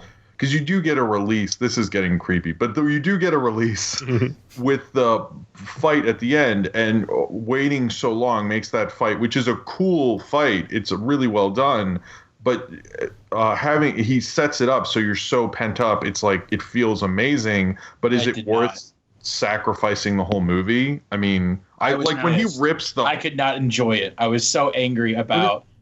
Oh, you were just angry at the like at that point I was just so frustrated that I couldn't enjoy it. After you have like the part where it's like, oh man, they're about to fight, oh this is gonna be so cool, and then they like camera turns and you start focusing on the wife who you're supposed to care about, but she's been on the screen less than 30 seconds beforehand, so I have no emotional attachment to her. Versus Godzilla, who I really came for. Well, who directed that again? The guy who's directing the new Star Wars, right? Yeah, he did. Well, the thing is, he did the same thing in a low budget movie called Monsters, but the point was, what he did is it's these two people there's a lot of setup, but basically it's two people traveling this place where there's tons of giant kaiju kind of monsters that destroyed everything, and he used where Mexican cartels had destroyed towns, so it looked like giant monsters had destroyed them, which is really smart and shows you how fucked up cartels are. But I think the biggest problem with him is that like he was like, people liked it the first time I did, I think he underestimated how badly. Go ahead. What he did is like, you could say, well, why does Jaws work? And Spielberg didn't tease you. Like, the problem with Godzilla is all of those points before, there's a certain point where he crosses the line. Like the scene with the kid where you're watching the TV in Godzilla, the kid's watching TV and it cuts away and you don't see the fight, but you can see you're missing out on it. That's fucking with the audience. And in Jaws, it's a slow reveal. Everything up until that point is tense. But Godzilla, it's not handled as, like, he didn't handle it as well. Yeah. So, like, in Jaws, there's like also interesting characters going on, and like all the characters in Godzilla like really sucked, especially in that one. And I know the humans in Godzilla are never the parts anyone likes, but that one in particular, I did not like any of those people, and I'm forced to spend time with them. And unless he's going to have Robert Shaw and Richard Dreyfuss, I don't give a shit. And he just like, that was the worst part of it. I do really love the original Godzilla, both cuts of it, like the American cut and the Japanese cut. And say what you will about them adding Raymond Burr in, but like at least he gave him a performance where he's clearly chilled by what's happening, outside. Really? Yeah, I felt like Raymond Burr, they like shot it in a day and didn't like. I kind of semi think that cut is racist. Because they basically take a film that's mainly about how America did something really terrible, fucked up the Japanese people. I'm just talking about a performance standpoint. Like, I think he did. He did good for what it is. Yeah, but the cut itself is like, let's take out all the political context that makes America look bad and put in Raymond Burr and these scenes that we really didn't spend enough time on, and take all of that out and make it look stupid and not understand why the Japanese made this movie. And I think it's like totally like insulting in a way. I mean, we didn't know that because Gojira didn't come out here until like the last 10 years, I think. Recently. It wasn't. The original? Well, the original's been available for a while from what I know. No, it wasn't like on Was it? bootlegs only, but it wasn't theatrically released unless you knew Japanese. You couldn't see it, so it was because I remember it was like a major moment. It was like 2005 or 6. It got an official release, and people were flipping out. And I think that's actually why they wanted to make another Godzilla, because the context of Godzilla for Americans and most English-speaking audiences had changed because they saw the real Godzilla and went, "Holy shit, this movie's like about stuff other than things that go explodey." Sorry, that was a rant. I think that's a totally valid point. I'm just going off my memories of it more than anything. Like I when you brought up that whole context, it makes a lot more sense that way. I don't know. I loved that Raymond Burr version until I saw the Japanese one, and I was like, I don't feel good about this anymore. Mm-hmm. I mean, that Japanese version is really fucked up. It's phenomenal. I mean, it's good. It's just really disturbing. I mean, yeah, and it talks about a lot of issues, like how that opening scene is based on how the U.S. without Japanese consent tested nuclear weapons, and there was a fishing boat out there, and they got radiation sickness. So that opening sequence, if you were a Japanese audience, is highly political. But if you're an American audience, you're like, "Where's the monster on board?" Let me get this straight. We got a robot samurai, 2 mutants. Let's rumble, baby! And whatever that thing is. Wait, are we doing something? Let's see what you've got. Cowabunga! Rated PG-13. So is that all for Godzilla? Yes. It started off as Ninja Turtles and it turned to Godzilla. Yeah. More on the news from 2014. Whatever green monsters, yeah.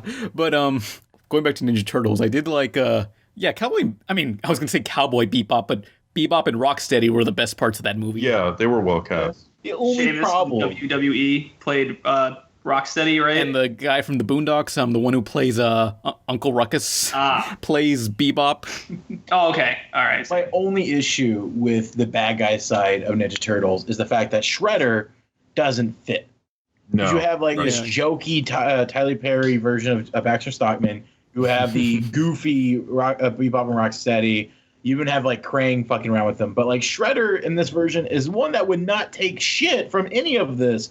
Why would Shredder trust his whole operation towards 2 fuckers they met for 5 seconds? Yeah. I got no idea. But for some person who hasn't seen Ninja Turtles and they saw the scene where Krang gets introduced, they would have no idea what's going on.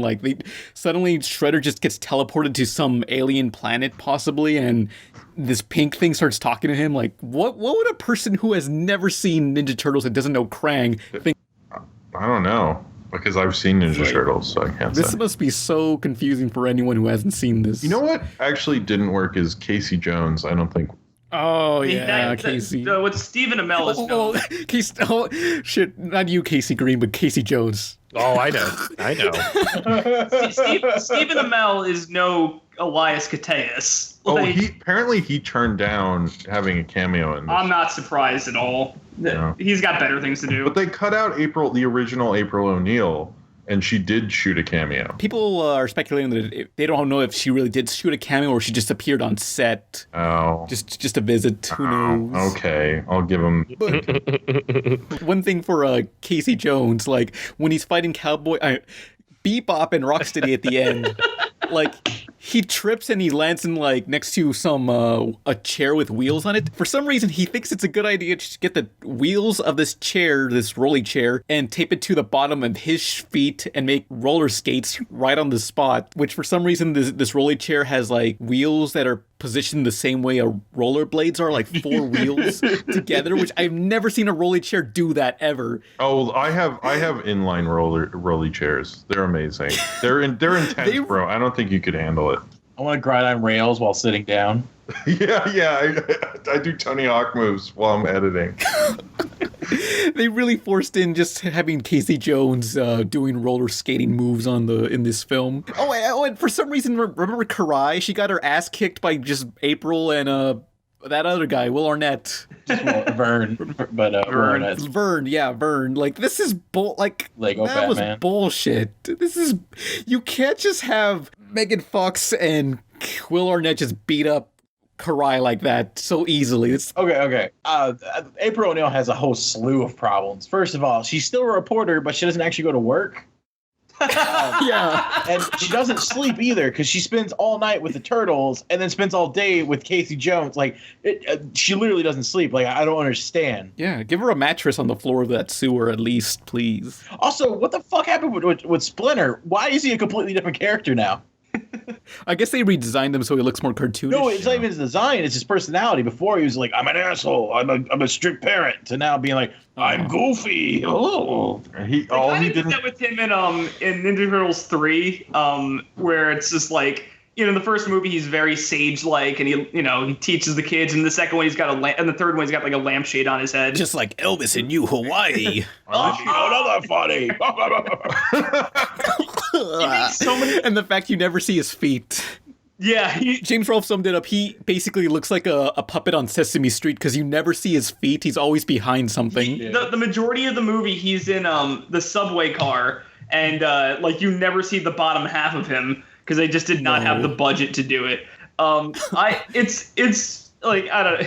He makes a lot of funnies. I think he needs to stop keeping count of how many funnies he makes. He's getting a little pretentious with that, but somebody should put a counter how many funnies he makes. Okay. Another funny. Out of all, Splinter is one of those characters that I thought the '80s cartoon did him the best. Yeah. Where he was human turned into a rat. So I feel like they gave them a lot of motivation to fight Shredder, trying to figure out how to convert him to human, not the turtles themselves, because they were just turtles. So their lives are better. But they're trying to fight for their master, whose life is worse because now he's a monster, I like that motivation, but so far everything's been more towards the original comics, and no one's ever touched upon that anymore. I think that would have been a great motivation for this. I remember when my sister went to go see, my older sister, who me and her grew up on the first Ninja Turtles movie, she went to go see the 2007 animated one. And she came back from the theater and she was like, yeah, I just saw the new Ninja Turtles. And what'd you think? He's like, I liked it. It kind of continued the story of the other three. And I was like, oh, did you not like anything about it? She's like, I didn't like the way to design Splinter. He's too cute. He's kind of ugly in the original movies, and I miss that. And I'm like, that's your biggest concern? She's like, yes. Yeah, I guess thinking back to it, yeah, the 1990 Splinter was pretty good of how sage-like he was. Yeah. Mm-hmm. Well, like I said, you really feel for him when he gets kidnapped, because he's until the end, you kind of see him as defenseless. It's he's this old man who kind of helps them. And they have him just strung up on the fence and beating the shit out of him. And it's oh man, this is heartbreaking. And then he kicks ass at the end.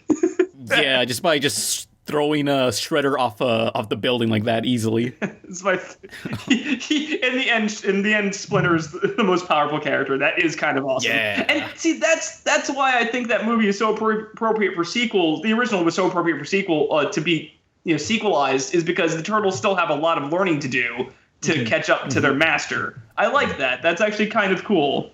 And they threw it all the way with the sequel. Look, Secret of the Ooze is horribly cheesy, but it's not that bad. I argue it's the most enjoyable of the original Turtles movies. Oh, that reminds me. I was kind of expecting Vanilla Ice to appear in the new movie, but they only play a song in a bar, and that's it. Well, that was because he did the Today Show and did some press and played Ninja Rap. So, I mean, it was kind of understandable. I thought that as well. I was like, why did he do all this press if they were not going to do Ninja Rap in the movie? I think you're underselling it. It's not that we were expecting, it's that we wanted it. Yes. Well, no, it's that I wanted it, and that he did. If he hadn't done press, I wouldn't also have thought maybe it will happen. If they had just let him, I don't know, if he hadn't done any, it would just be something I wanted. They just confused me. Yeah. But I think okay, I messed up on the recording.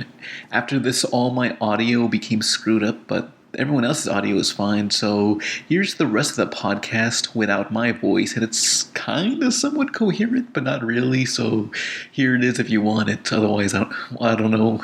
I fucked up. But the good thing is we still had an hour and a half of normal podcast time, which is the usual time a podcast is. My podcast. So here it is, whatever. Every scene she was in Transformers, she was either like bending over or doing some sexy pose, and maybe at this point she's just so used to him making her do stuff like that. Yeah, it was her suggestion. She was like, no, this will look really good in the trailers. It was an improv. Like she came on set one day, like, guys, I have an idea for a scene. I think you're gonna like it, and they just went with it. Yeah, probably. I think it's interesting that they combined. I mean, they didn't really combine two Baxter Stockmans, but they did kind of take this, in the comics, he's black, but way more serious than he is in the cartoon. So they took the goofy cartoon version of him and combined him with the black version from the comic book. And I thought that was kind of weird. It was just like, I kind of like the black version more, but don't make him goofy. I kind of like the more serious Baxter Stockman. Well, it's very clear that he's going to be turned into a fly in the third one. Yeah.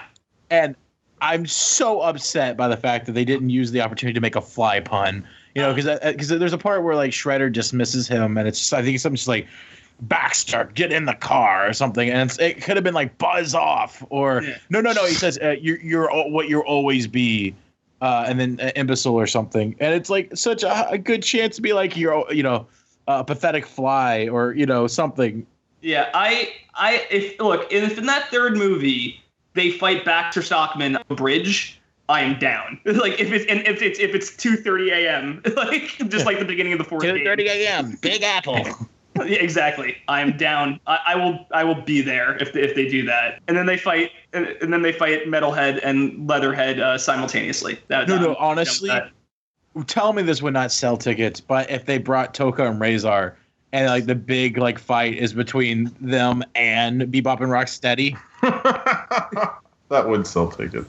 If they did Turtles in Time right instead of just sending them back to feudal Japan, I would watch that, honestly. That could be a lot of fun.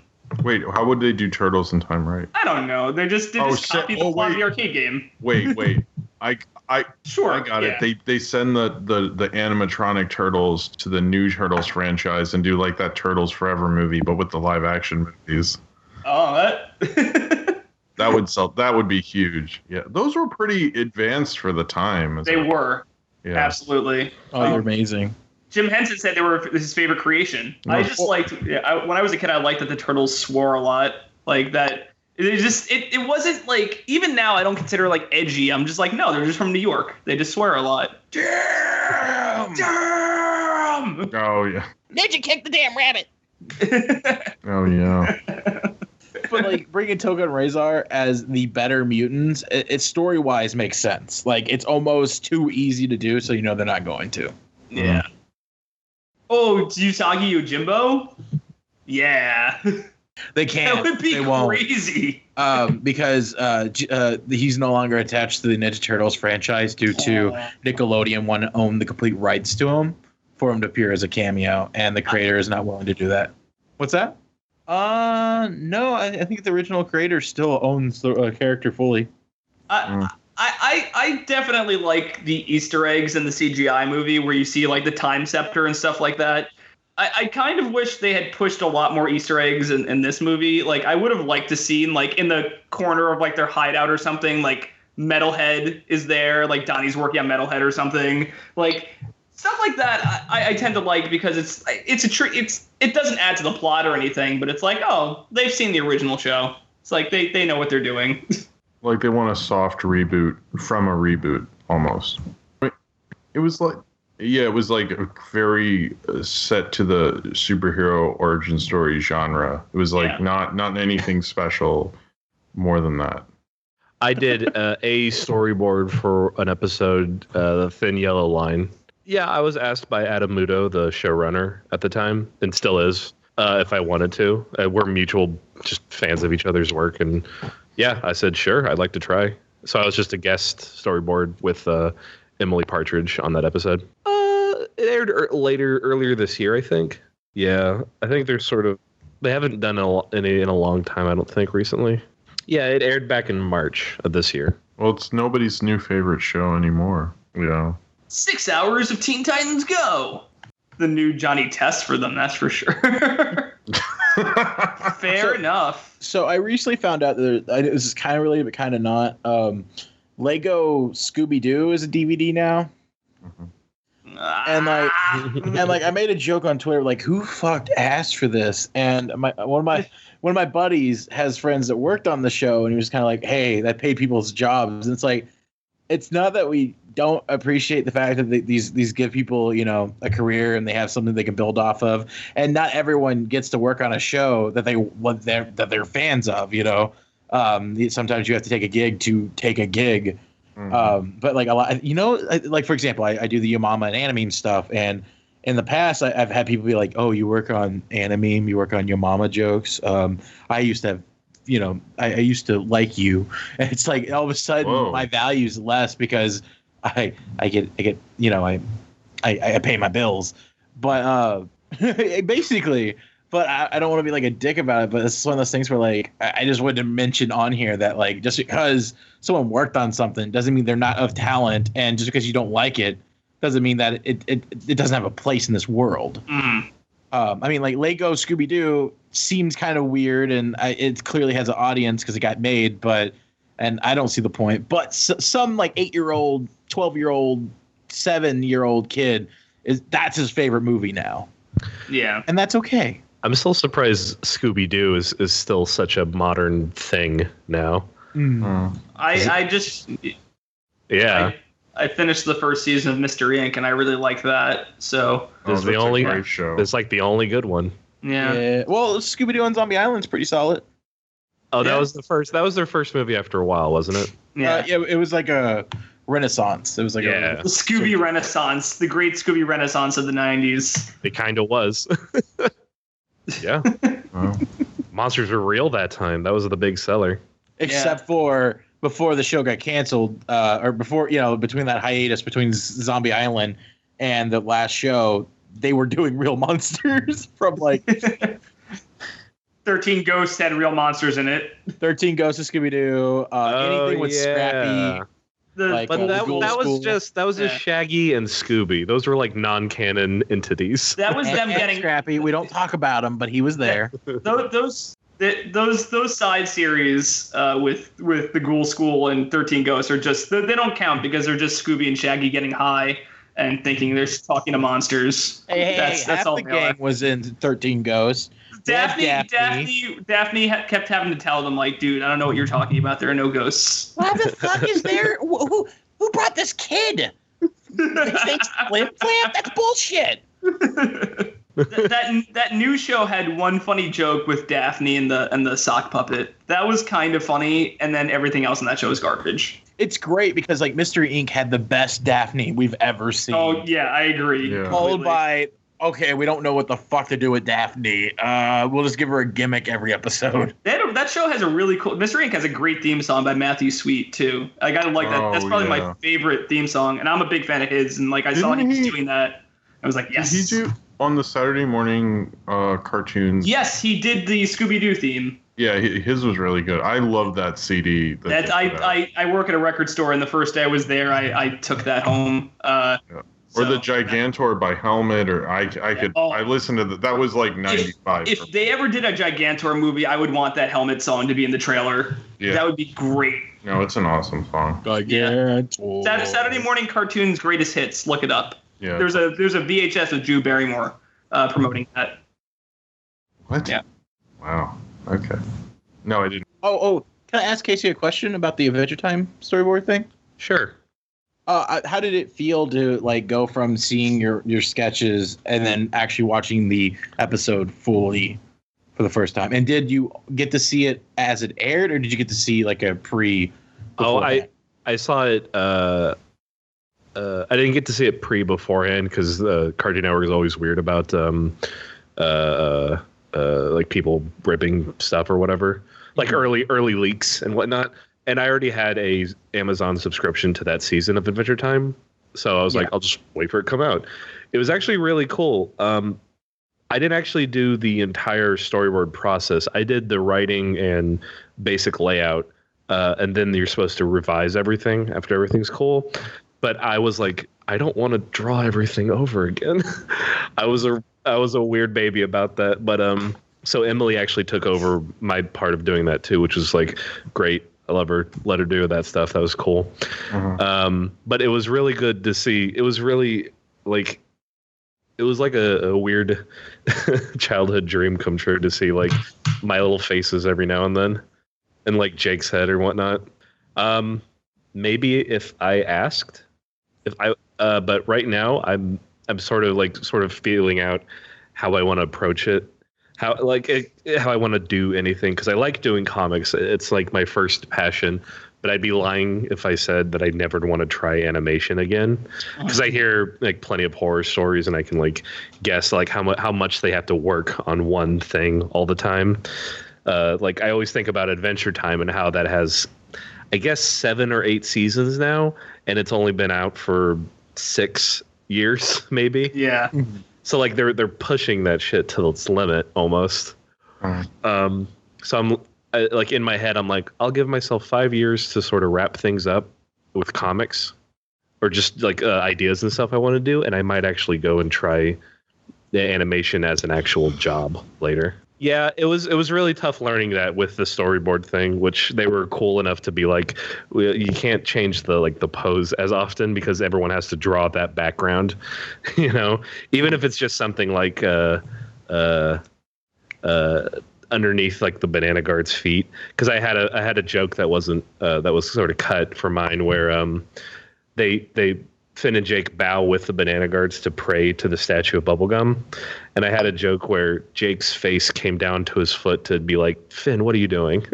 You know, but like just to have that extra pose and stuff was like just too much, and it had to be cut and stuff. Whereas in comics, I can just draw that no problem. Each panel to panel is always me doing that.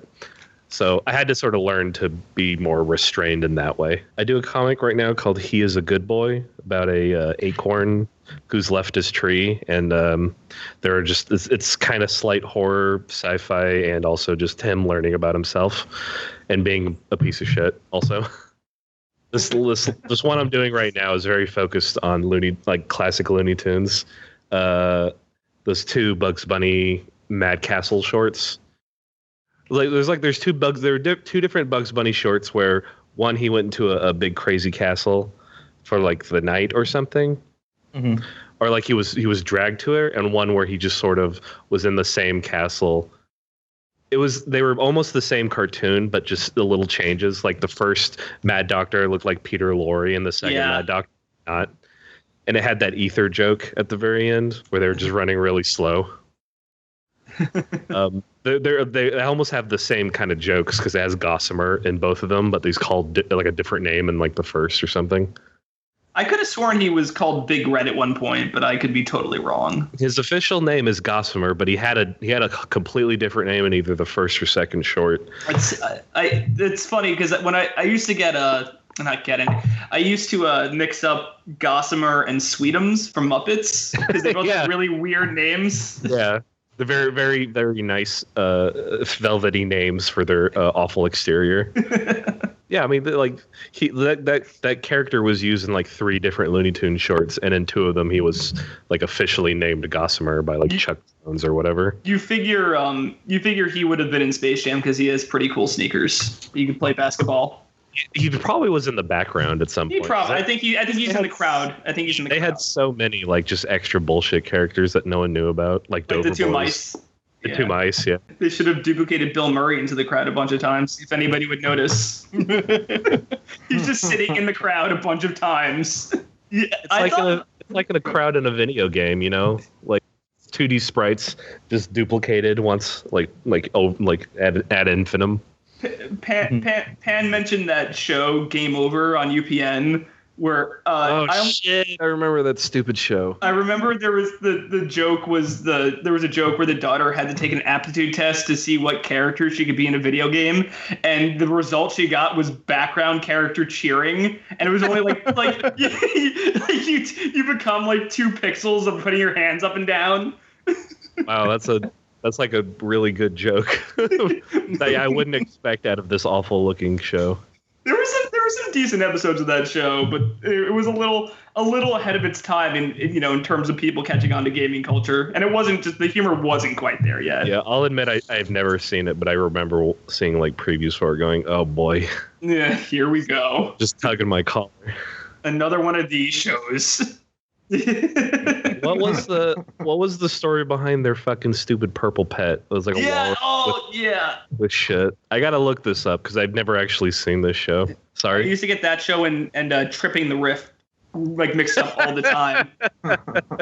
You remember the stupid short that came before Tripping the Rift? That was on the Star Wars like parody special or something. I remember like there was this giant like Star Wars fan film like collection that Kevin Smith hosted, and that was on there. That was the winner. It had like Darth Clown, and it had the lady in there, and she took out her like tits, and it was like, ooh, adult animation in 2001. How exotic. Yeah, I remember Troops is still funny. I could probably still get some laughs out of Troops, but not so much the original Tripping the Rift short. Oof.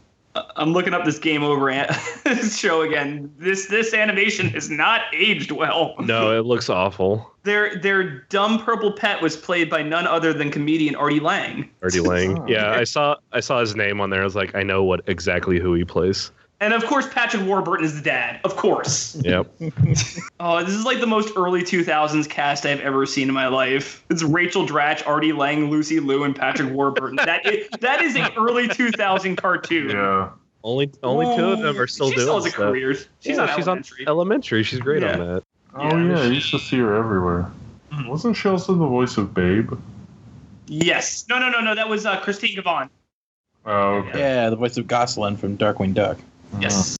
Wasn't there another lion show about the MGM lions? And like there was like called the Lionhearts or something. It was literally about the MGM lion has a family. Whoa. Whoa. I'm gonna see if this. Yeah. Was that?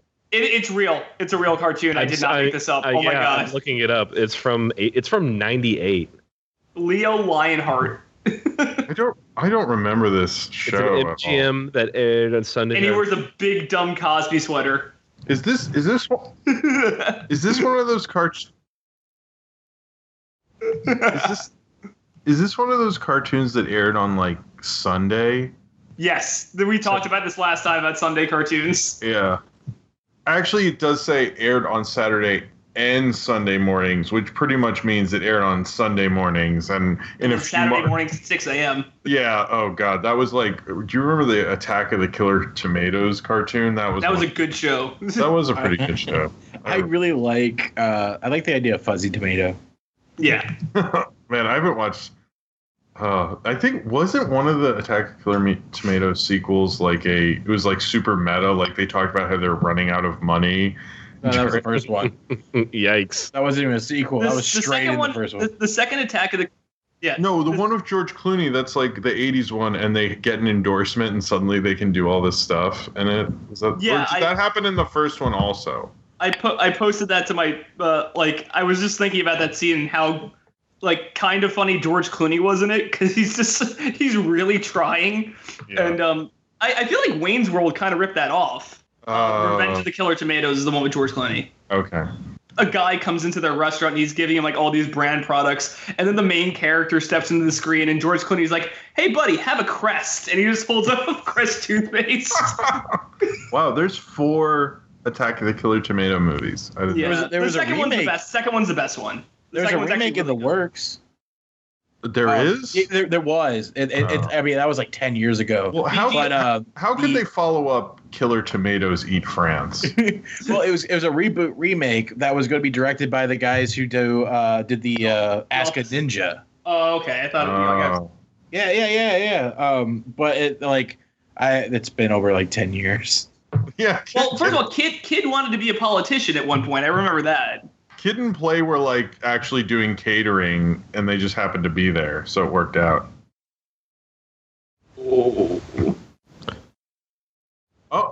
Oh, I didn't know because I was trying to find the reboot at the top of the House Party Wikipedia. It says the lead roles were originally written for DJ Jazzy Jeff and Fresh. Yes, and they turned it down. Wow, well, you think Jazzy Jeff would have done it? Yeah, he would have. I like the first House Party. It was like a legitimately funny movie. Yeah, I haven't seen it in so long. House Party 2, The Pajama Jam, not so good. I just like these. House Party 4 with Roger from Sister Sister, really not good. Hey, I'm not lying. That's who it stars. Look, go home, Roger. House Party 3 with Bernie Mac, really not good. I've seen enough furry stuff this week. I'm done with DeviantArt. After The Loud House came out, there was so much gross DeviantArt of that show. Yeah.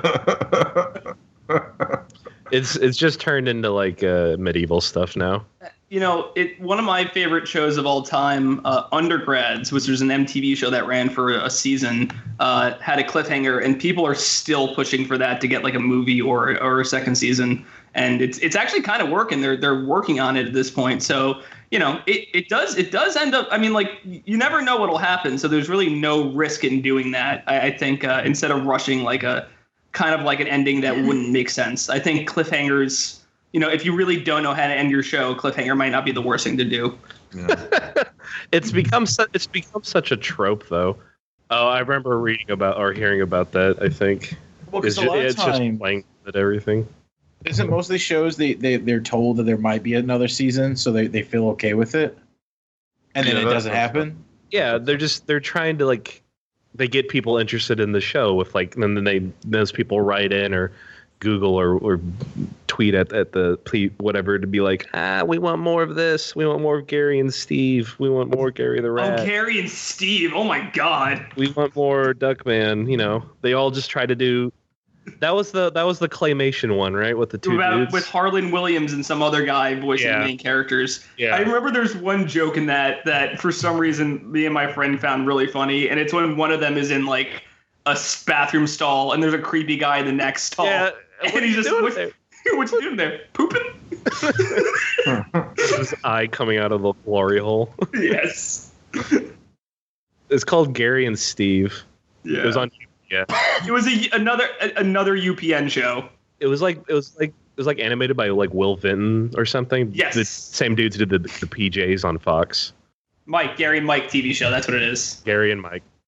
Yeah. My mistake. I believe they also ended on a dumb cliffhanger too, just like them almost going off a cliff, like literally driving off a cliff, and it stopped. It was kind of a cool concept for a show because you could put them in basically any situation because they're on a road trip.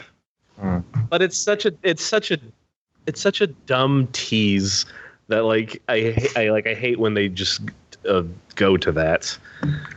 Sometimes I love kind of the tease and the idea behind it, like in Clone High when everyone got frozen, and it just ended with like everyone getting frozen except Scudworth. I was like, that's a pretty good that's a pretty good moment that could happen. That like I would hope something else would happen, but those guys are obviously busy with everything else. I like they were talking about like what the future seasons would be. It was like they graduate high school, they go to college, and then they get sent back in time to high school, and they graduate again. Like it was like they had this really redundant plot, and it was like it's kind of funny.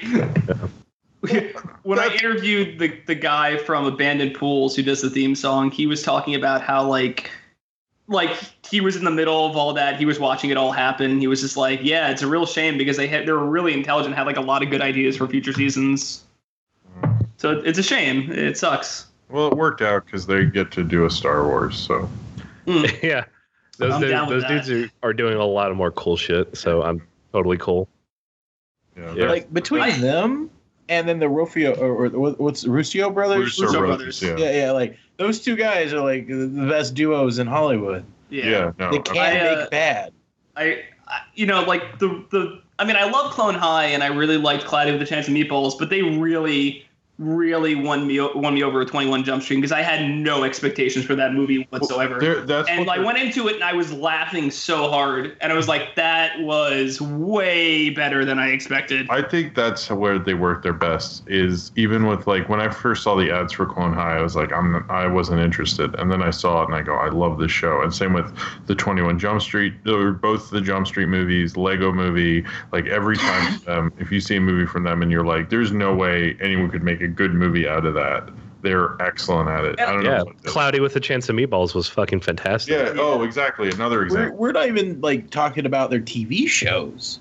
Yeah. Because like you have Clone High, and then you also have The Last Man on Earth, which I need to watch. Did they work on that WB sitcom Zoe, Duncan, Jack and Jane or something? Because I remember that being kind of funny too. Because I think that was like the first thing they did. Maybe. I don't even know what that is. Oh, it's the only thing I remember about it was the guy who plays Lex in Smallville's in it. Like, was that the one that was rebooted and then it became? It was just about Zoe. Yeah, I remember that. I remember like, wow, that sucks to be those other Duncan, Jack, and Jane. Yeah. Did she eat them like how the guy in Rice Krispies ate the fat one, ate the other one? Oh no.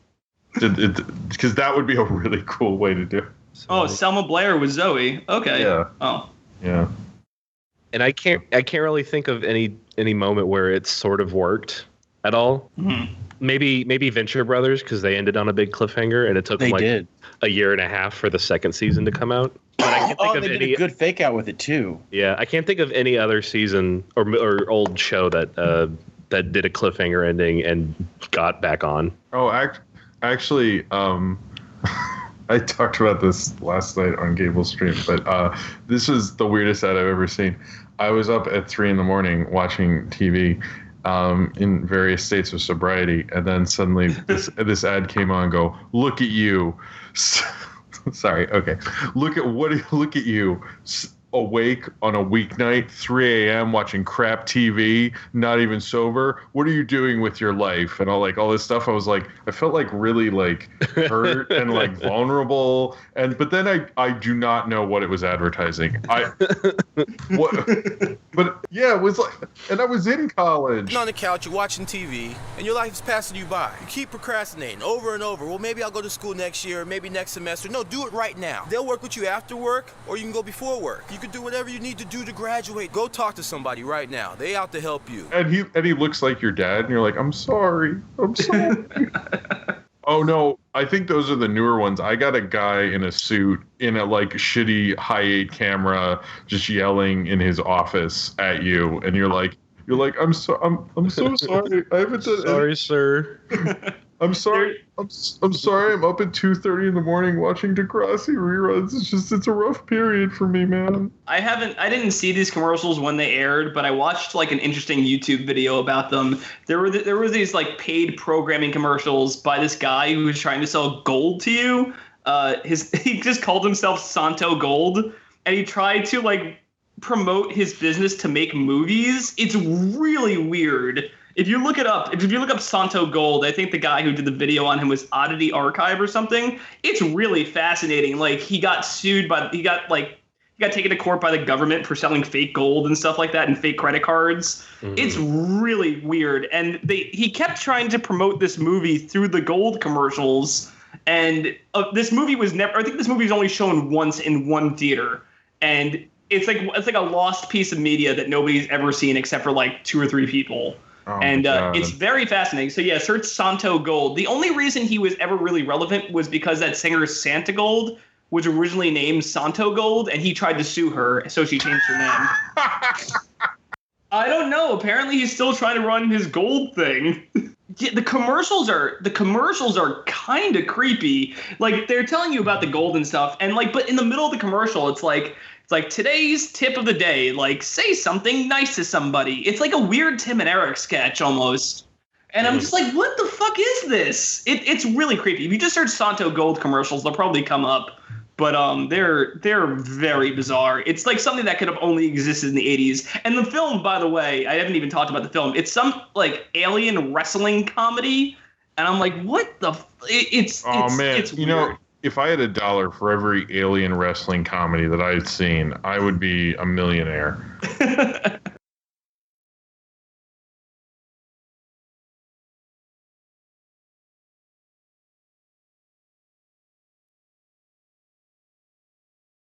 It's all a lie. There's that one episode of the Twilight Zone that everybody seems to hate where it's just robots boxing. And like these 2 guys, their robot doesn't work, so one of the guys gets in the robot suit and gets his ass kicked. it's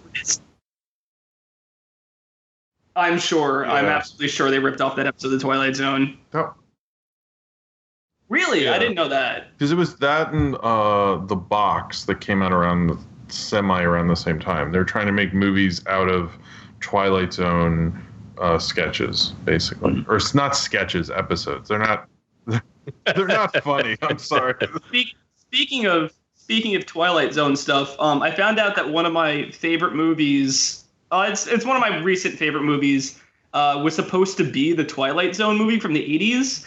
It's a movie called Miracle Mile. It's about the apocalypse, and it's got Goose from Top Gun in it. But like, it's a really good movie. But before Steven Spielberg took over, it was just supposed to be this movie about like the apocalypse starting in LA, and it's really effective. But I could have seen them being like, it's a little too grim for a Twilight Zone movie. They just wanted to have people literally just remake Twilight Zone episodes. Yeah, and it's really not, except for the George Miller one. That one's really good. Well, yeah, because George Miller was like that was like peak George Miller. So although I think George Miller's whole life is peak George Miller. So even Lorenzo's Oil and Happy Feet. That was a dip in the peak. Fair enough. The peak. But I like the Terror at 50,000 feet, and then I like aspects of the Joe Dante one. It doesn't work as a whole, but I really like the set design in that one. No, it's funny if you watch the Twilight Zone one. The two bigger directors at the time, Spielberg and Landis, those two aren't as good as the later two by Dante and Miller, who were less established at the time. I would say the Joe Dante one gave me the most nightmares as a kid. Like that one freaked me out pretty bad when one of the characters doesn't have like a mouth. That freaked me out. You should see the original. You've seen the original episode, right? Oh, of course, yeah. Yeah, that one. With the kid from Lost in Space, right? Yeah. Oh, and then the Simpsons episode that does it as well. Where Homer's a Jack in the Box. Yeah. He's on a roller coaster. I remember that imagery for some reason. Yeah, it came from the Twilight Zone episode, and it was with the kid from Lost in Space, and then they did the movie, and then they did the Simpsons. I was listening to an interview with him about working with Alfred Hitchcock on his show, and apparently Bill Mummy, the kid, was like really like a real brat when he was a kid, and he was like, I was kind of running around and causing mischief, and then Alfred Hitchcock took me to the side and said, if you keep running around, I will nail your feet to the floor. No, but those pop figures, because I've seen a lot of them recently, and I was like, I have a Spider-Man one from when it started, which was I guess a while ago now. But I don't really like them that much. Like, I don't like there's a few I see the designs that are all right. Like, I believe it or not, and this isn't to make a dumb joke, the Shrek one doesn't look so bad. I wouldn't buy it. But it's just like not that interesting. But pop culture, the one thing that bugs me about pop culture merchandise though, is I really wanted superhero action figures when I was a kid, and they never made them of the Marvel superheroes. And now there's like tons of them. Clearly was born at the wrong time. Yeah, I don't really. That's the other thing I don't get about them is like if you were a kid, you wouldn't play with those, would you? I guess they do because they're so. Well, they're collectibles. The Funko Pop figures are more about people buying them and selling them later, and they're like Beanie Babies. Yeah, that's a good. I only bought the Steven Universe ones because there wasn't Steven Universe toys at the time. Well, that's the other thing is that there's pop figures of things that you can't buy regular toys of, and that I don't know if I really like that. The Sesame Street ones, like when it's not a human, I usually like it a little more, but when it's just like everyone from Force Awakens, I'm like, there's so many Star Wars figures. Did we really need this? I know it'll sell, but design-wise, it's sort of boring. There's also just ones where I'm just like, what makes this different? Like, I don't understand, like, other than the outfit they're wearing, what makes it that special? Like, when they started making E.T. ones, and it's like, okay, here's E.T. Cool. Here's Elliot. It's like, who's gonna want Elliot? Like, nobody's gonna want. What's with the Elliot hate? Damn, son. I knew you was going to be an Elliot apologist. Look, I'm just saying, Elliot's going through a rough time. His dad's in Mexico with that lady or something. I forget, but I don't like hear it, Jim. No, Jim. I'm not hearing it. You'll never take Elliot. You were always on the side of the older brother, Stev. We've all known it. See, I would have drunkenly gone up and go, Elliot. See, like, look, I love collectible stuff for like obscure movies, and sometimes I think it's cool that like pops come out for obscure movies, but the more and more I think about it, it's like I really wouldn't want a pop figure based on that movie. Like like they're coming out with like, I don't know, I can't think of any specific examples for like obscure ones, but another toy line does kind of obscure movies. Those really 80s looking G.I. Joe-ish figures that they make for movies, they look horrible. What are those called? Well, I mean, it's like the point is to look like the figures from the 80s, like G.I. Joe kind of figures. I've seen a few that are cool because it's just like nostalgic, but it's so specific because you have to have bought toys in the 80s, like, or been a kid who had toys in the 80s. If you're not, you're probably like, what is this junk? I mean, I remember when McFarlane Toys used to make like figures for, they were like Bob and Doug McKenzie figures from Strange Brew. And I'm just like, that's kind of cool. They put a lot of detail into the figures, and I guess it just became too expensive to keep doing that. But I don't know. I wouldn't mind like if they made figures for like Last Starfighter or something. That would be really cool. Like if they did a line of like obscure 80s movies that have like cult fan bases. They're everywhere. Yeah. I see them in bodegas now. Like they're selling them. We're definitely at peak pop figure now. Like it's definitely gonna have to crash because you can't, like Beanie Babies, they can't be big forever. You know? Yeah, there will be like a certain line of pop figures that just turn out really bad that destroys the entire line. Like they invested a lot of money into promoting this specific line, and then it just doesn't do well. And they'll have like an ET for Atari like crash soon enough. If not a pop figure, I would buy like magnets that are like ET Atari figures, like just like that would kind of suit the I think the format better. If it was really going to be based on the Atari game, it would be a magnet that doesn't work. Oh, it keeps falling down a hole in my house. No, you keep thinking it could work, and it falls. That could be actually kind of funny. Like if it slides down your fridge and then it floats back up and then slides back down. Or something like that. My mom used to work for Acclaim Entertainment, so I grew up with a lot of those shitty movie tie-in games that would just be freebie promos from her job. So like half my NES and Sega library is all like crappy movie tie-in games. Yeah, LJN like Simpsons games and stuff like that. And then I was a play tester for Acclaim for a while, and I got a bunch of their horrible latter-day games. Oh, well, I wanted to say something about the blind bags. Is that like the early blind bags were really easy to figure out because on the bottom of them they usually had codes. So like you go on forums and find out which code meant what, so it wasn't actually a blind bag. Oh. And then that was starting to hurt sales because people were only buying the ones they wanted and not the other ones. So they wound up taking off the code. But yeah, it does, especially since now I have like 2 pearls and a garnet. They didn't make, like, those weren't available online, which was super annoying because all those shorts were so cool, and anytime one would go online I felt like people would flip out. Or like the Aardman Batman shorts were cool. Like I really love those. I wish they had exploited that more because I think people would have been down for it. The one thing that upset me about that was the fact that they didn't they never released like toys of Amethyst, that set. Because that would have been great. Like, because they did toys of Super Best Friends Forever, which were really cool. I got those. Fun fact, if you can't go to Comic-Con to get those, you should research what company made them, because they sell the leftovers on those for ridiculously cheap prices. Yeah, because I think I got all 4 of the Super Best Friend Forever statues for probably $50 together. All 4 of them. Oh my god. Yeah. And it was the same place that made the in-action figures for Kevin Smith. Yeah, those are like nice little statuettes. Yeah. I remember seeing one of them in real life. I was like, Jesus, these are really good. They don't sell them on the site anymore, sadly, but I got them when they were cheap, so. As far as like I don't know if I'm necessarily, it's weird that I'm making a web series and I'm not really into many web series, but I grew up when I was in high school, I was like addicted to the Lonely Islands YouTube channel. Like before they were like on SNL or anything like that.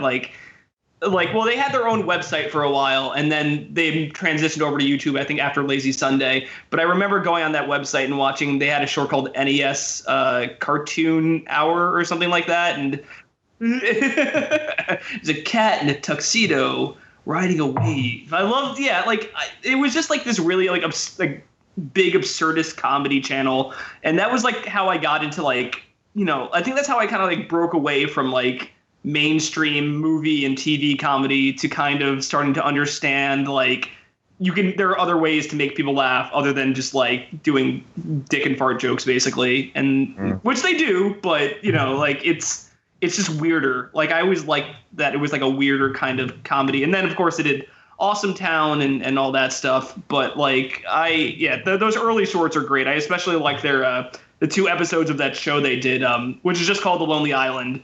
The one where they get addicted to tooth whitener is funny. Yeah, and then they did a song called Stork Patrol, which for some reason made me laugh so hard the first time I saw it. And I watched it recently. I didn't laugh as hard, but I still kind of understood. It's like this weird like hip hop ballad, and I'm like, all right, well, I see why I laughed at this when I was a kid. It's just bizarre. It's funny that you mentioned game trailers because I immediately thought back to Screw Attack and all of the shows they had. And now, you know what? I did like a lot of web shows now that I think about it, specifically from them. I remember watching Captain N a lot. Captain S, that's what it was called, Captain S. And then what's the other one? Name Tags with Pro Jared before Pro Jared. And I remember liking those. I don't think they've probably aged that well, but you know, yeah, it's not great. I think I watched Name Tags like a year ago and I chuckled a couple of times, but that, and then the other was Marble Hornets. That wasn't Screw Attack, but it was like a YouTube show that was all about like, it was like Slender Man before Slender Man or something like that. I don't know. It was like one of those found footage type shows. This is just anything that's online, or actually it's on TV, but they upload it on YouTube and it works perfectly on YouTube. Great Minds with Dan Harmon is Stev, have you watched that? I have not. Oh, you should check. You would really like it. It's Dan Harmon and his this guy who's on his podcast. We kind of plucked out of obscurity and became his assistant. Spencer, and they have a celebrity play like a great mind from history who they've time traveled to real time, and they read them their Wikipedia and then go on an adventure, and that's really cool. It's on YouTube. Just type in "Great Minds with Dan Harmon." You'll find it. Sorry, go ahead. Oh no, it's really funny. It's a good I don't know how long it'll last. It's apparently on History Channel. It's like a 10-minute show, so it's good for online. But also, there's this one YouTube channel, and they have this series. It's called Nerd Sync. It's called Comic Misconceptions, and they go after various issues in comic books with like the theory behind them. And even though I haven't read some of the comic books, it's like very interesting. So I guess those are like my 2 right now. I keep naming stuff, but I like this one channel, Good Bad Flicks, where that guy is great at just detailing the history of super obscure B movies. He's Cecil, I think his name is, and like I watch that like every week, and that's definitely a newer one I would absolutely recommend. And then the thing Jim mentioned reminds me of like a combination of drunk history mixed with like that podcast Paul F. Tompkins does where he talks to old authors. Like that sounds interesting. I'm gonna have to check that out. Oh, that's good. I didn't realize Spencer was like his new like go-to friend from like his podcast days, because he's also their DM for the Dungeons and Dragons stuff. Yeah. And they actually are doing a series based on those Dungeons and Dragons adventures called Harmon Quest. No, I knew, I haven't watched, but he did Dungeons and Dragons stuff on his podcast, and I'm a big Harmontown fan, but I don't know. Spencer actually, he was on Community as Annie's brother, right? Oh, okay. Right? Yeah, so it's that guy, but it's cool because they just, on their podcast, they do a live show, and they said, we need a DM. Can anyone do it? And he stepped up, and he's been on the show and has become like this part of it. And it's kind of it's almost inspirational, because you're like, oh man, how'd this guy become this big? I like that. I like that he's like a think part of it now. Yeah, just from being a DM, he's cool. But it's a good show, I think, because you just have the guest star come in and do it, and Spencer actually has good charisma with all the stars. And they've had like Gillian Jacobs. Did I say that right? Yeah, I think it's yeah. They had her on, and they've had a bunch of different people. So they had Danny Pudi as I think, was it the Buddha? Yeah, as Buddha, which was funny. It's a good show. I know that for the D&D thing, they did some animated spots for it, or like they just they're actually they're I guess that new comedy channel CISO. like they're going to start an actual like little series called Harmon Quest, and on Amazon Prime you can see the first episode. I know that it's like half animated and half like them on stage doing the stuff, and Spencer's the DM, and he's very nice and charismatic. I was like, oh wow, I remember when they plucked that guy out of nothing. A buddy of mine actually animated on that. So oh really? Yeah. Because I've been so far out of like just pop culture stuff. Like I've been mostly watching like reruns of stuff on Netflix. So and then like Steven Universe or Gravity Falls or whatever. So I haven't really been like keeping up. And then on my Facebook feed, all of a sudden, like a classmate of mine is working on animating those segments. So I was like, oh, cool. I know someone's working with Dan Harmon. Neat. Yeah, it's done by Starburns Industries. So like, it's really funny. Like the first episode they put on. I really like that documentary on Harmontown that came out. And I like how Spencer becomes the hero like halfway through the movie and Dan Harmon just becomes like an asshole, but it's totally intentional, like as far as the movie's narrative goes. I really enjoyed that documentary. So yeah, it was a good documentary. Yeah. Oh, Steb, do you have some? Or? What?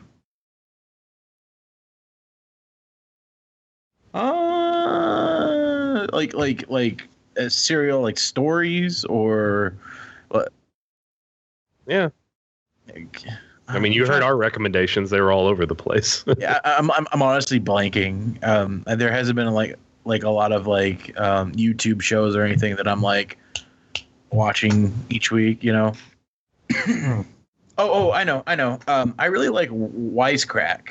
If you guys, it's a channel that they do a lot of like movie-based stuff to where they like analyze movies.